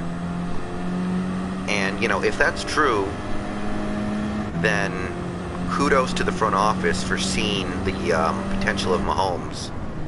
But at the same time, if Mahomes had to deal with Brian Schottenheimer as his offensive coordinator, none of this stuff would be happening right now, so I don't really know how to feel about it.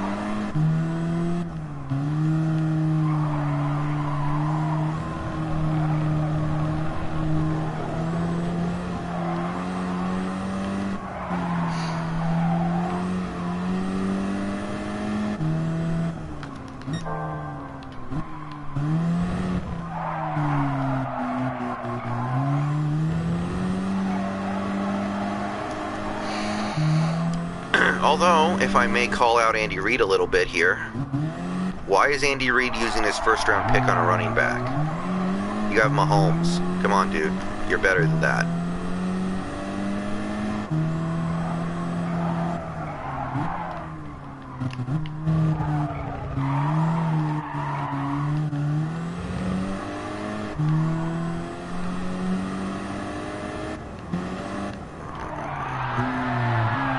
Just won the Super Bowl with Damian Williams at running back.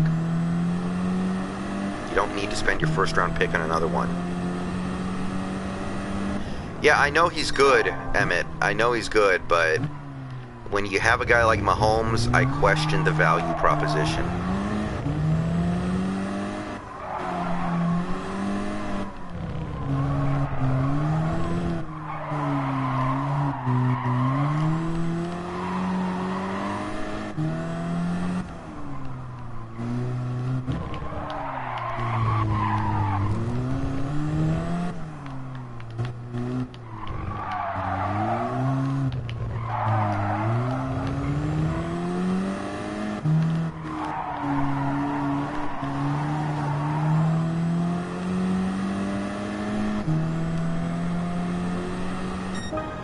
Yeah, I mean, you guys are probably right about Mahomes, but still, if our front office saw what was going to happen with Mahomes, then kudos to them, I guess.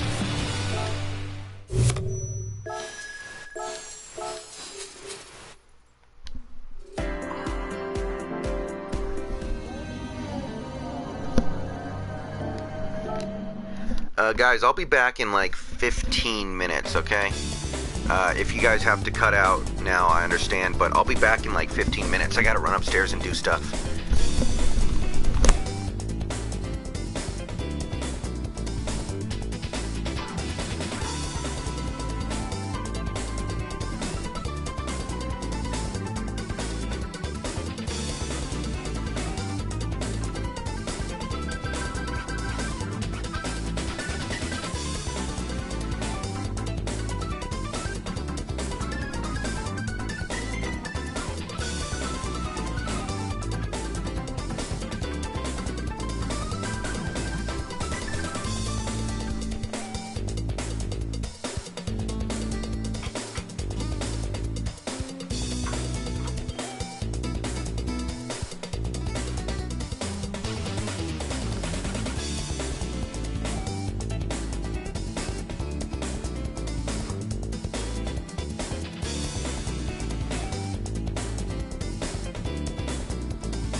Alright, I'm back, boys.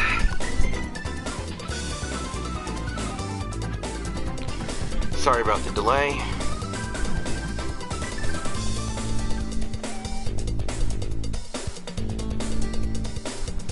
Who's still around? Anybody still around?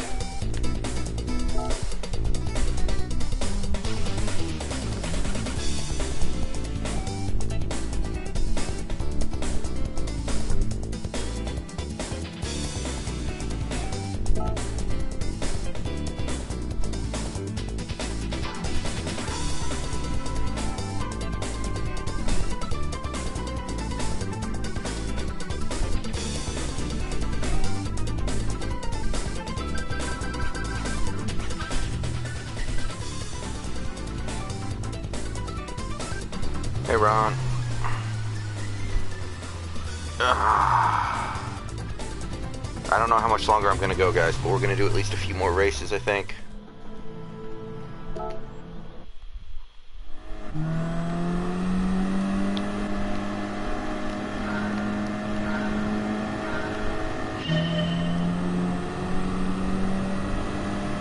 What do I think of Michael Pittman Jr.?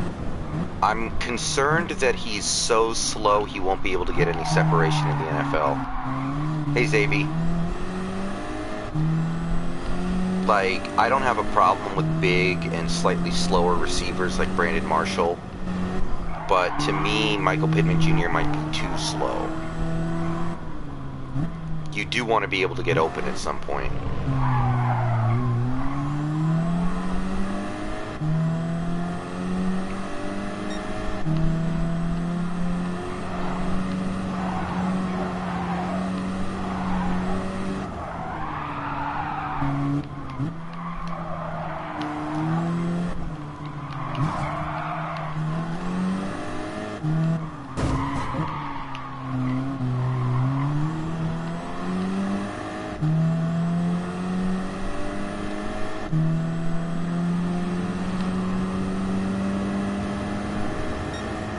Oh cool, this is only going to be 2 laps. That's not so bad.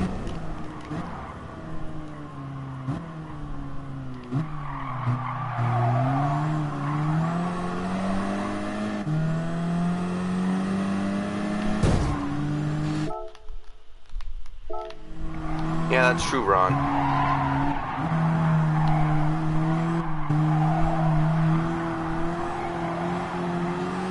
I had corn on the cob for dinner tonight, or with dinner tonight, corn on the cob. And so I went upstairs to brush just now. And I flossed, and the shit that gets stuck in there when you eat corn on the cob is unholy. Jesus Christ. John Taylor from Wisconsin. I like that he's fast, but I don't see anything else special about him.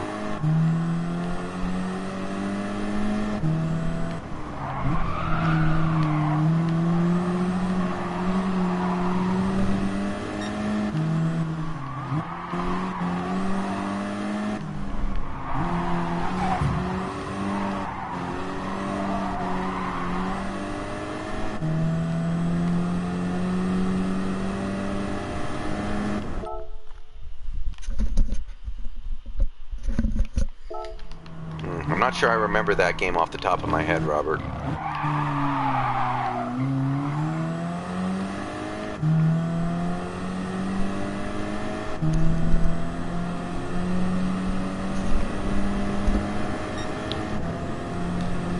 Alright, come on.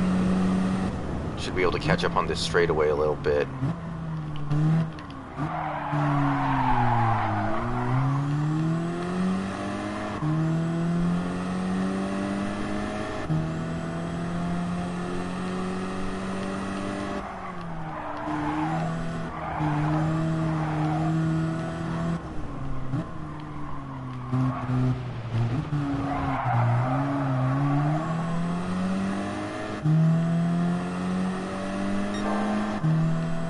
Come back here, you little...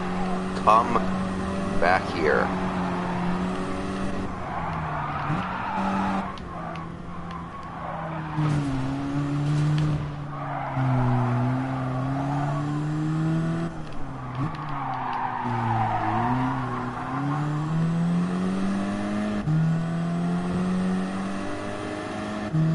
Well, yeah, the Big 12 is very different, and you have to evaluate the players that come from it in a different way.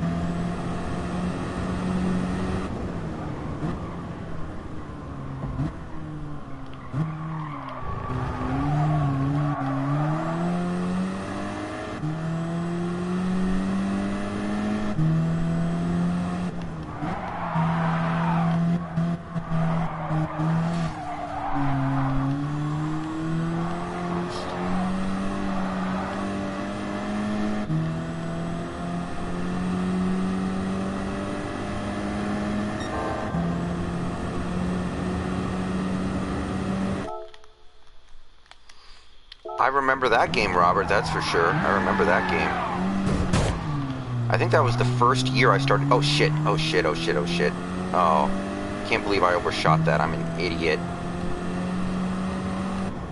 I think I'm screwed, guys. I don't see any way I catch up to him. I still actually have a decent bit of track left. So let's see here. Come on.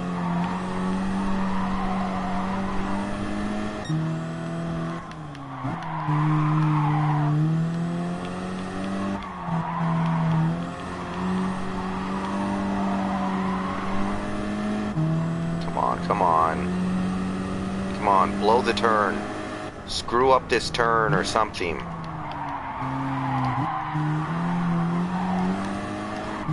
Maybe he did. Oh my god, I'm gonna do it.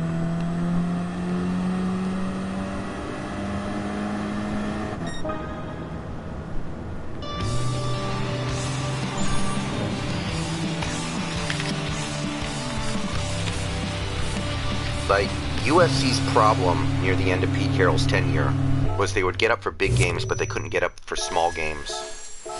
Which kind of, you know, the Seahawks, throughout Pete Carroll's entire tenure, have done a great job getting up for big games.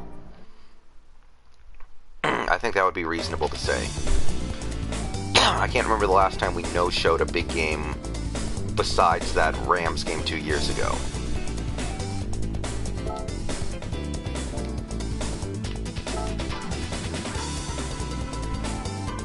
394, huh?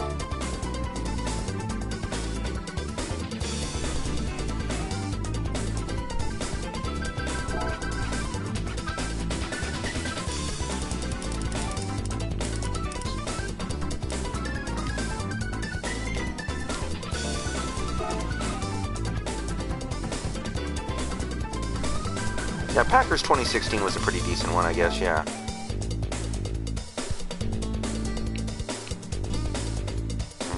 But at USC, they would blow these, you know, little games against small competition. Which, I don't know if that happens that often in Seattle, but it feels like it has happened a few times. I don't want to oversell anything, but it feels like it has happened.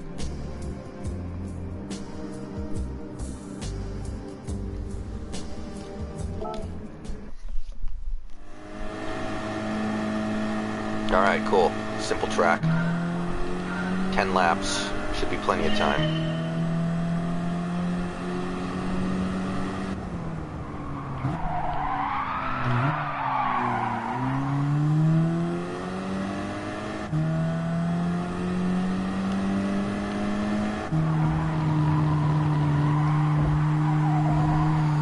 What are the advantages to having a heavier car when you're racing? Like, it lets me adjust, like, the weight of the car. Feels like you would always want your car to be lighter when you're racing.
Damn, it's actually going to be maybe a little close up here, man. I'm still behind by almost 6 seconds.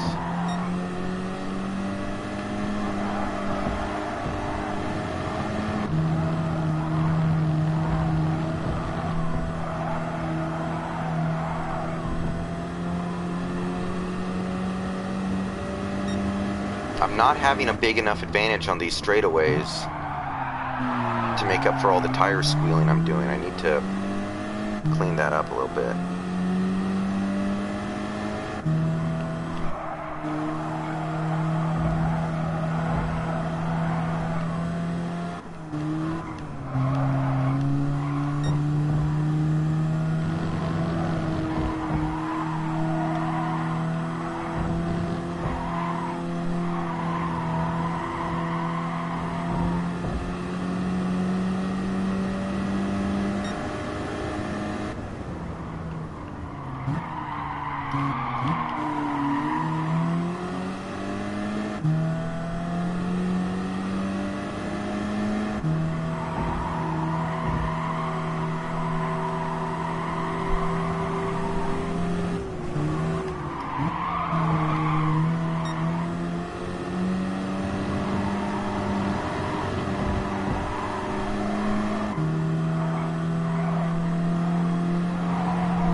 Yeah, I barely make up ground on him on these straightaways.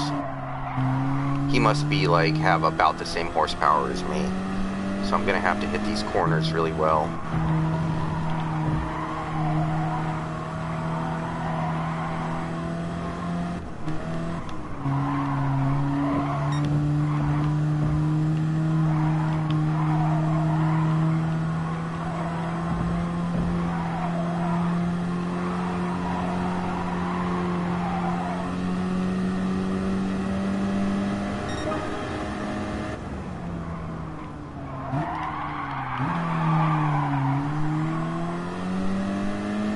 I didn't take that corner very well, I don't think, but I'm only 2 seconds behind. This is totally doable.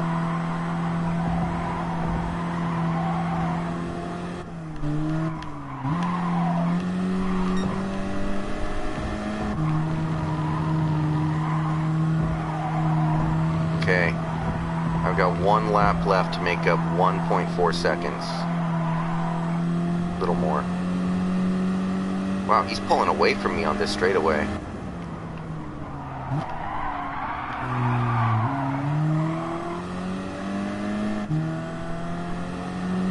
Yeah, I think I blew it on that corner by squealing my tires too much.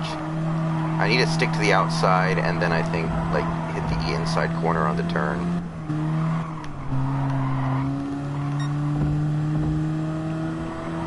Or something.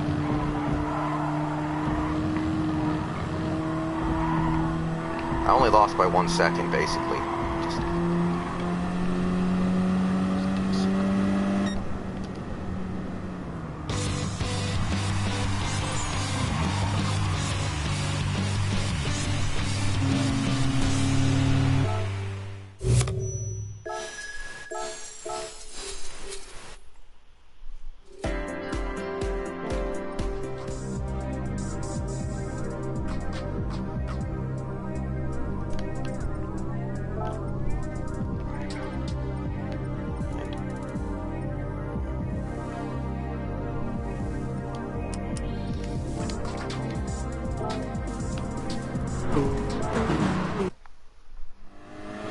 Oh yeah, I remember that game. What was the final score? Like 70 to 60?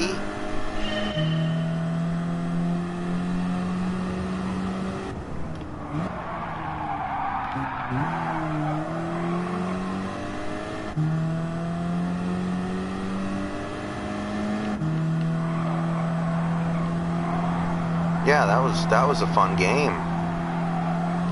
It got what's his face fired, our defensive coordinator at the time. What was his name? Lou something. He did not have his job for very long after that game.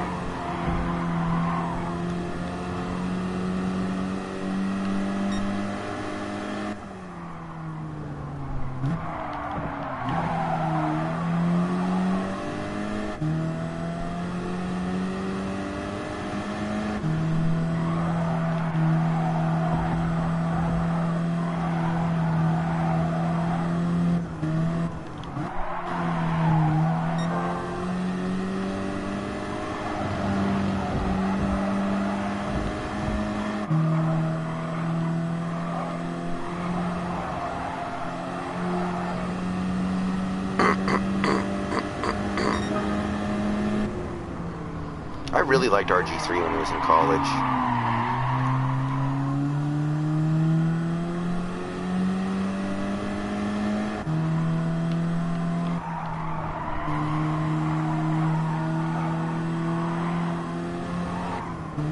Too bad things went the way that they did.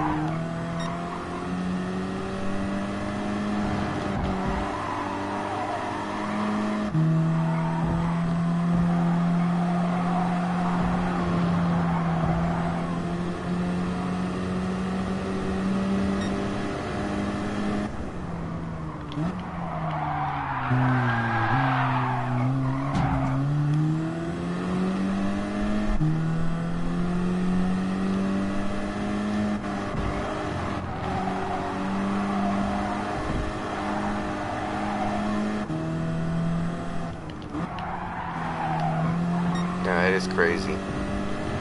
Have those records been broken yet? I feel like we set some records in that game that still haven't been broken.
Rev Rye, that's fake. Rev Rye. Don't, okay? Don't eat that rotten cheese. That's already been proven to be fake.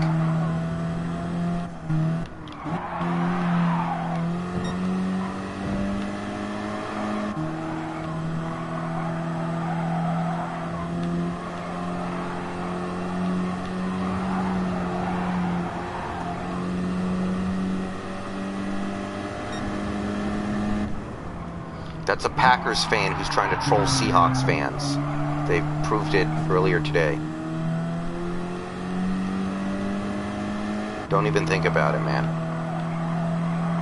The Browns would never do that trade anyway, even if they wanted to trade Myles Garrett. They wouldn't do it for that piddling return.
Well, don't rule it out, man. Remember, we traded for Clowney right before the season started.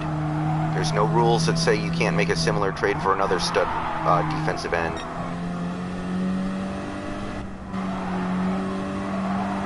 Crap. I'm barely ahead. I think I'm good.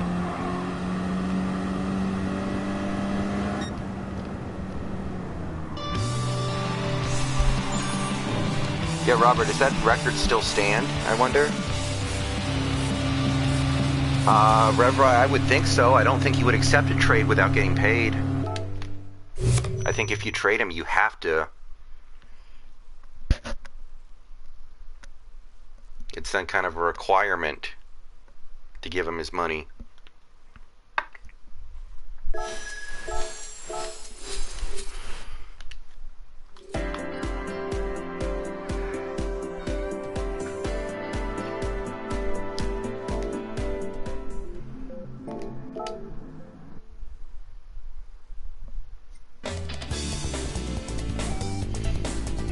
Like, if the only thing that Chris Jones cares about is winning, he would just stay with the Chiefs.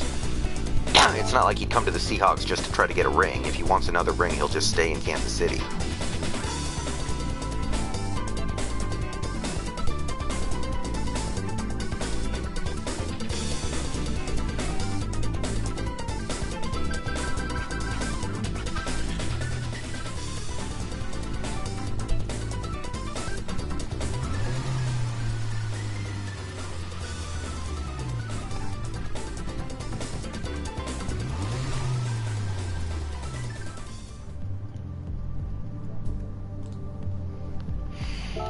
Yeah, Rev Rye. I'm not worried about it right now.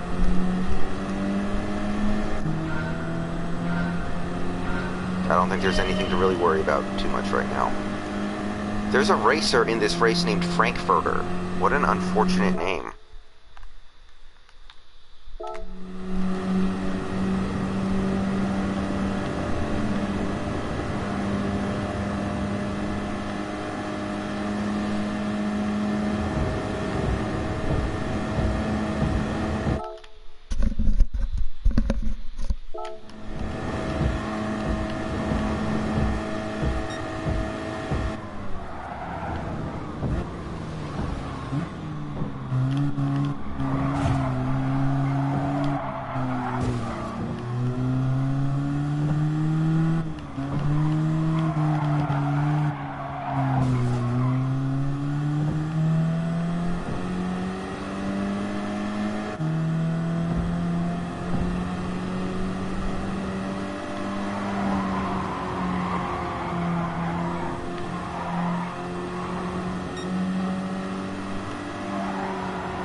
I never would have thought of San Antonio as being a particularly nice city, but that's cool.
Cool, Robert. I've never been.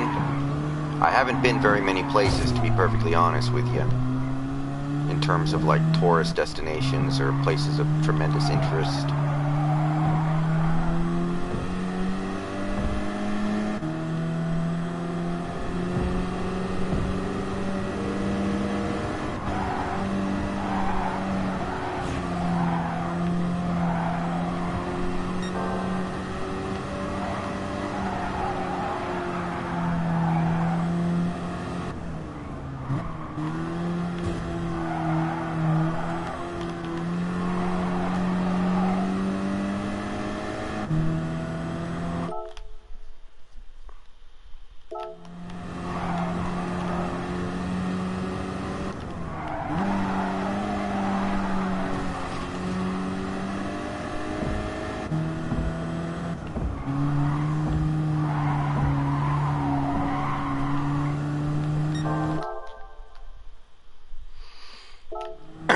I mean, Revrai, it was years ago, right? It's not like this just happened. Like, you know, Pete Carroll was thinking about retiring a few years ago. Maybe we felt like we needed to cash out. I don't know. But it's all, I can't bring myself to really care about stuff like that. Something that might have happened 3 years ago that didn't happen.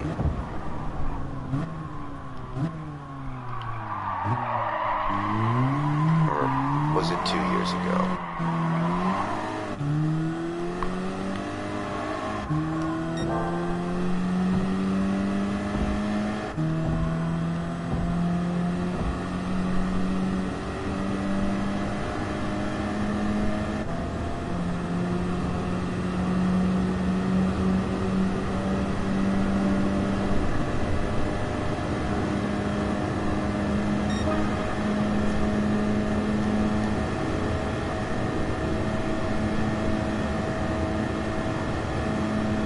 Warp speed. Ooh, I can put some distance between them on these straightaways.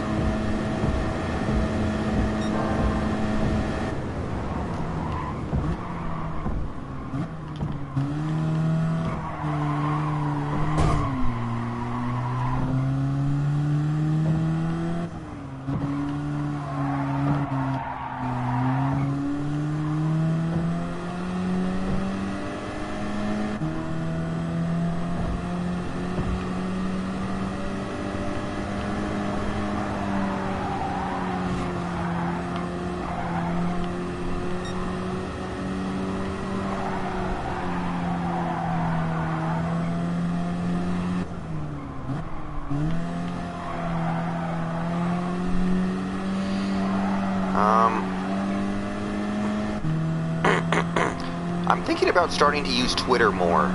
Does anybody in this stream currently follow me on Twitter? I'm trying to decide if it's worth my time. I might try using Twitter a little bit more.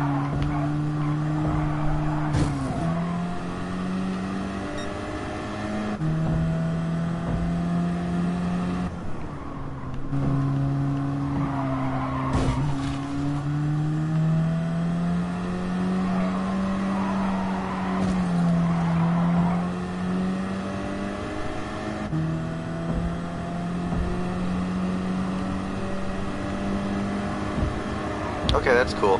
Yeah, I might start trying to tweet a little bit more and use it to leverage my YouTube platform a little bit more efficiently. I used to have my Twitter account linked to my YouTube channel, but it doesn't work anymore. It used to automatically tweet out every time I uploaded a new video, but now it doesn't. I don't know what happened. And one time I tried to fix it and I couldn't figure it out. So I don't know if YouTube stopped doing that or what.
Uh, I don't know, Ron. I mean, Japan definitely has more interesting stuff.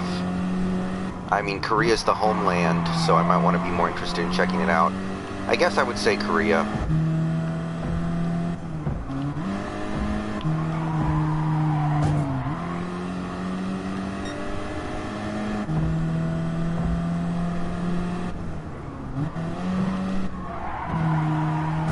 Shit.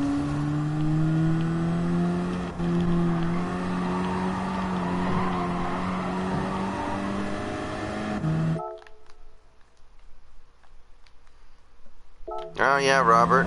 I remember that game. We had more penalty yards than offensive yards, and we won the game. I don't think that's ever going to happen again in the NFL. I seriously doubt that's ever going to happen again. That was a unicorn.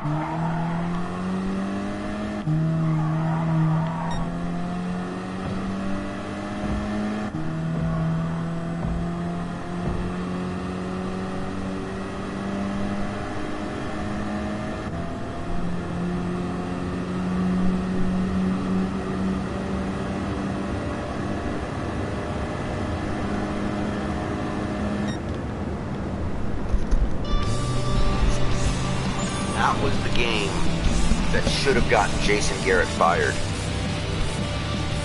Jason Garrett should have been fired after that game, or at least after that season.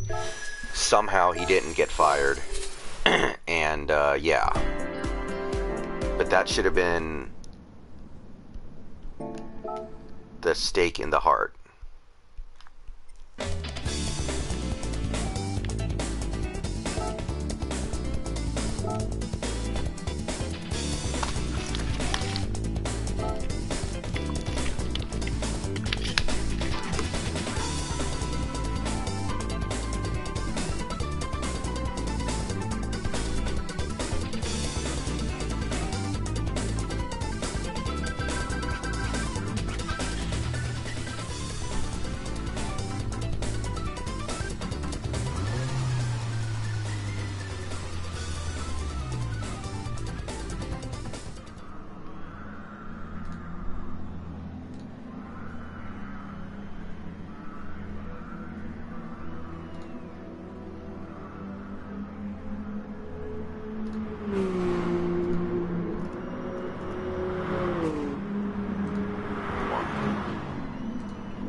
So does your football team just always have the best recruits or something?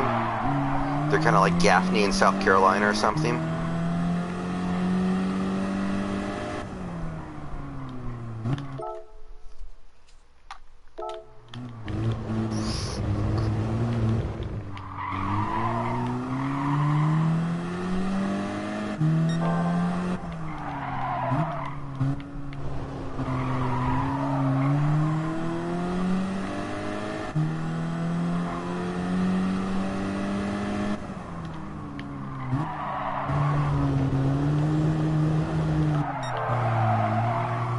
I don't know very much about high school football at all. I don't follow that.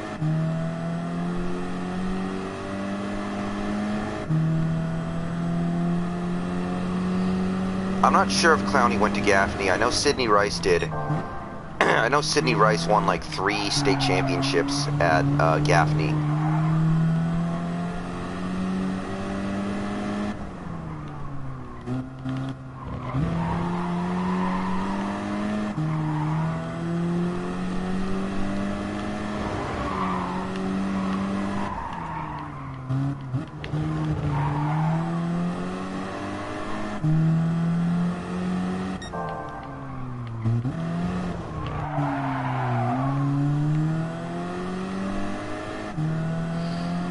I don't even know who the best high school football team in Washington State is.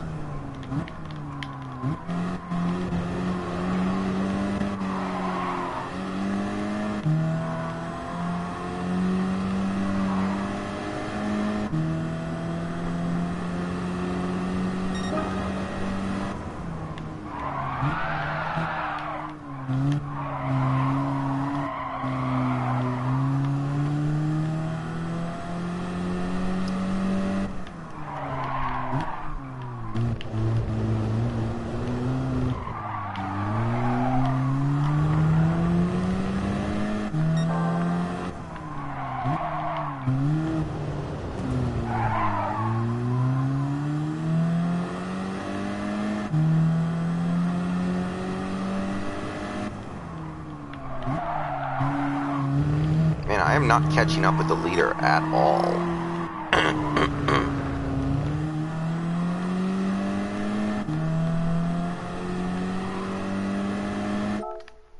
Oh, Tumwater. I've been to Tumwater. I know where Tumwater is.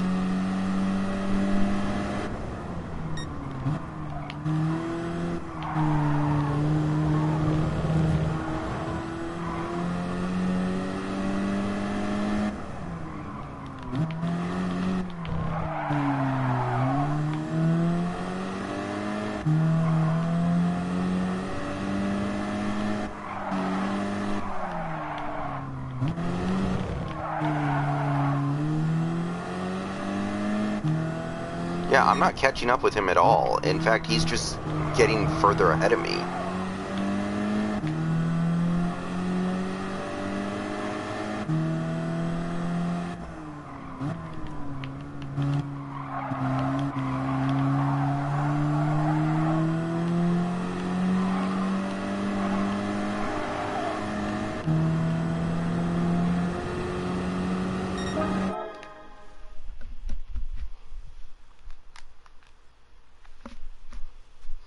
That's pretty good, Robert. Wasn't Danny Amendola a Texas Tech Red Raider? Or am I thinking of somebody else?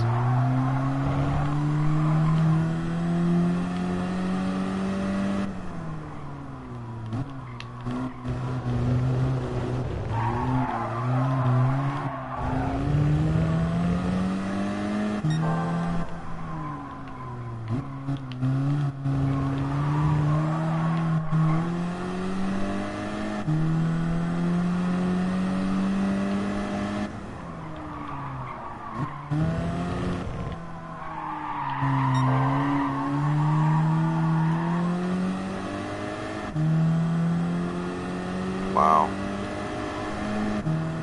Yeah, I don't know if I'm going to be able to catch the leader here unless he, like, actually just screws up.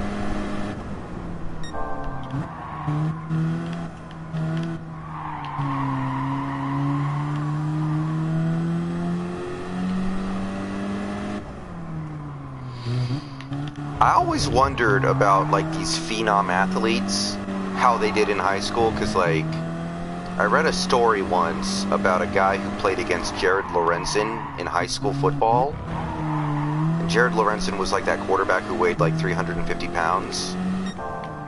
And he played against him in high school, and his team lost 49-0, and every play Jared Lorenzen would just drag like 3 people into the end zone.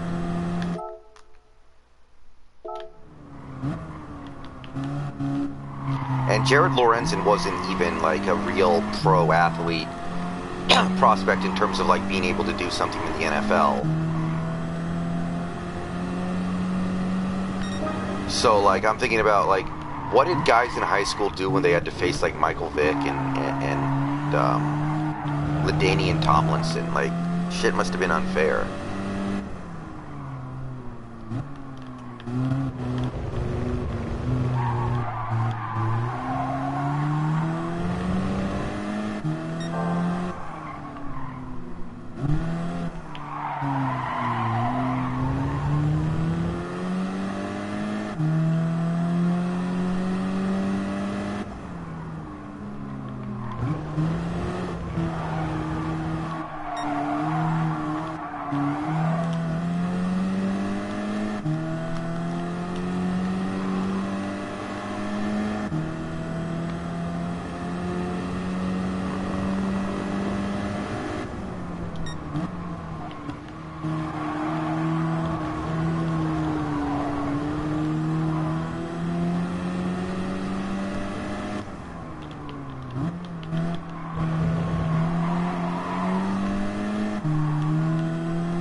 You mean like Jonathan Stewart of the Carolina Panthers? Oh shit. I don't think I'm gonna win anyway, but I guess I can try to finish the race, but that killed whatever chance I had.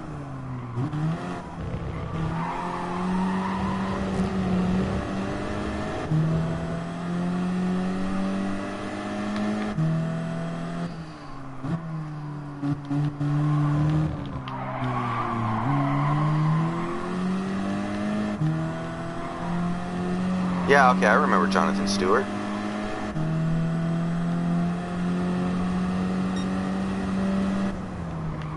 Alright, I'm not gonna win, I don't think, unless he spins out or something, but I'm gonna go ahead and finish this race.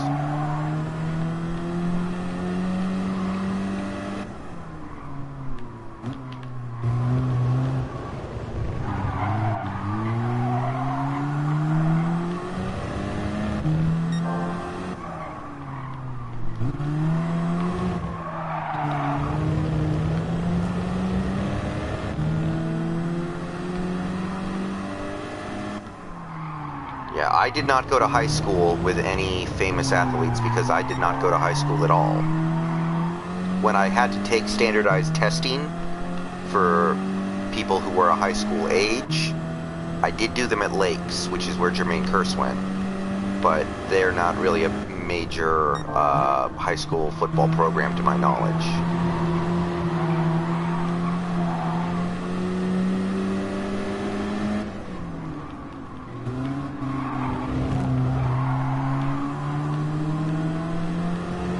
I'm actually only 5 seconds behind somehow. I still don't think I can catch him, but somehow this last lap has actually gone really well for me.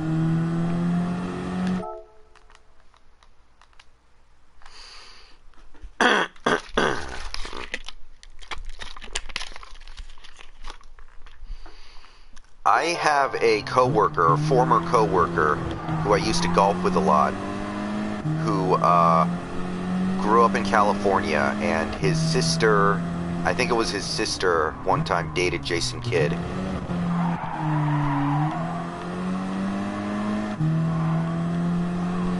And he also had a, I think, cousin who dated Ted Bundy one time. I'm not kidding, by the way. I promise I'm not kidding.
If I went to a school in California, I'd probably go to like Stanford or something. That place sounds like at least there are some nice benefits to it.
Actually, one of Ted Bundy's first victims grew up in the house that's right across the street from mine.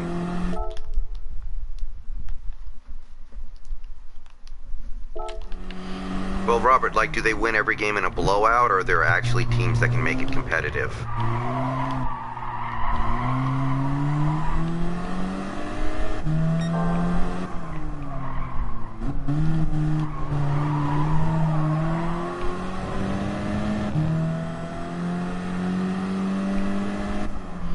Yeah, I know Ted Bundy was a Huskies fan. I remember that. I read about that one time.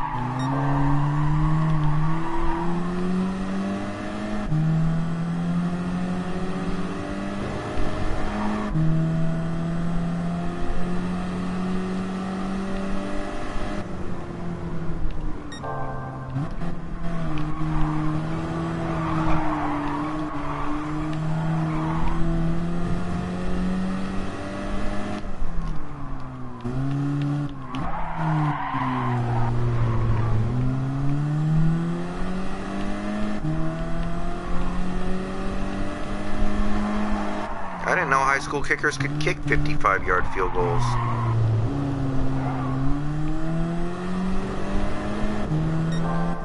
No, Ron, Ted Bundy was a huge Husky fan. I know that for sure. I've read about it. He wasn't just a graduate of UW. He was a huge Husky fan. I think one time he risked capture by going to a bar so he could watch the Rose Bowl against Michigan. Or something like that. I read about this once.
I think Josh Brown actually has 2 of the longest field goals in NFL history, like top 20 or something. I'm not sure, top 20, top 30. He actually has 2 of the longest field goals ever.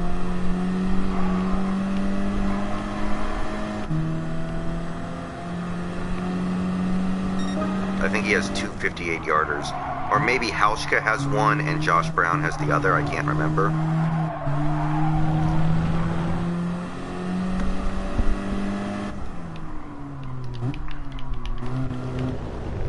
But I think they both did them as Seahawks.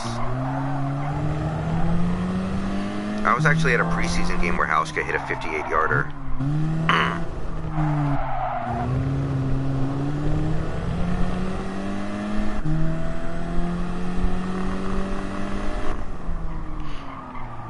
Janikowski hit a 57-yard field goal in Soldier Field, which is insane.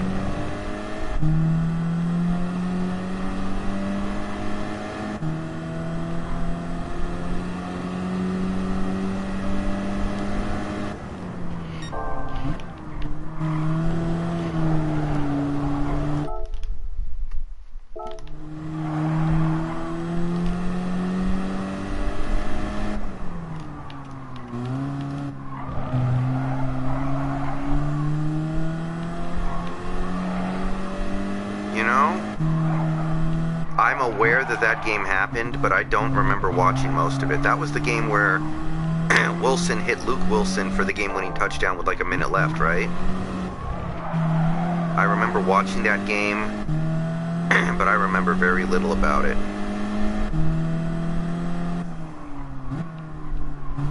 But I believe that was the game where Wilson hit Luke Wilson for the game winner with like a minute left.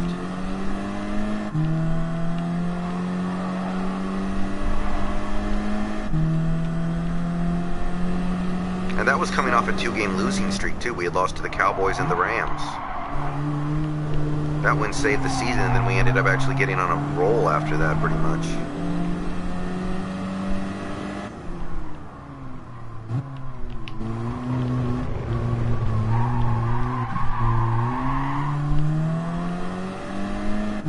This has been in place.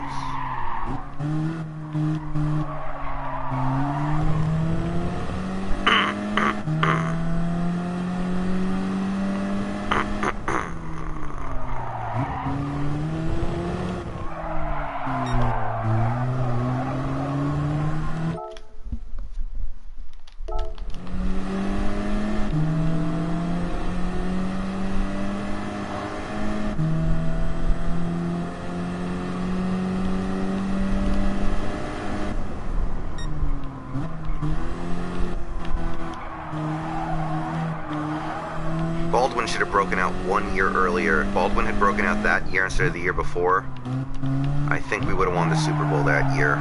But Baldwin wasn't completely ready to be all caps Doug Baldwin yet.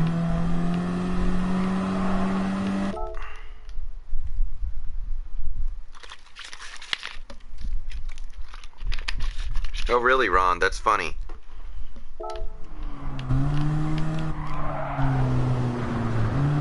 Kind of sad, really. I mean, what's the big deal?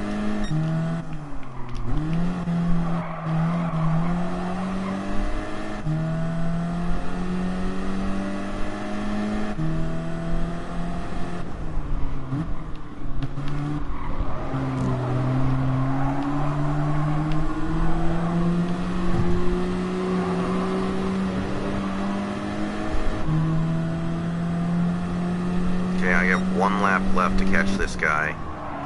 It's possible, but I need to have a pretty good run. And I might need him to mess up.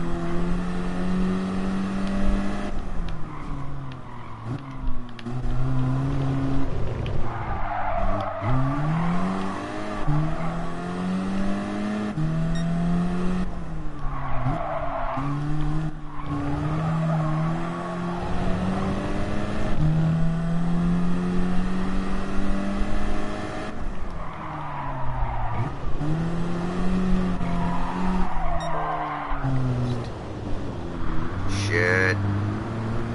That turn is evil, man.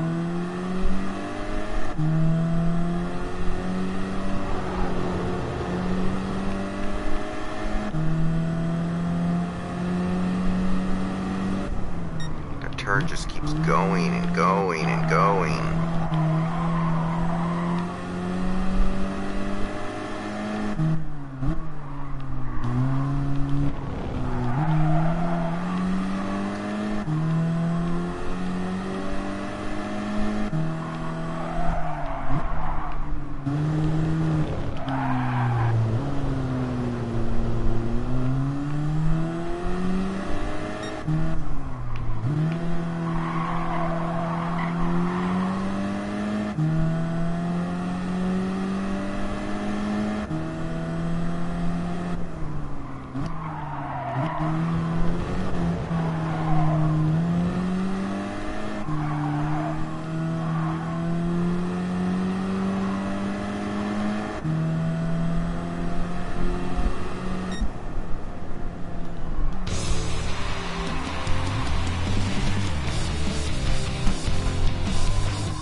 Well, most teams do, Austin. I want to be fair.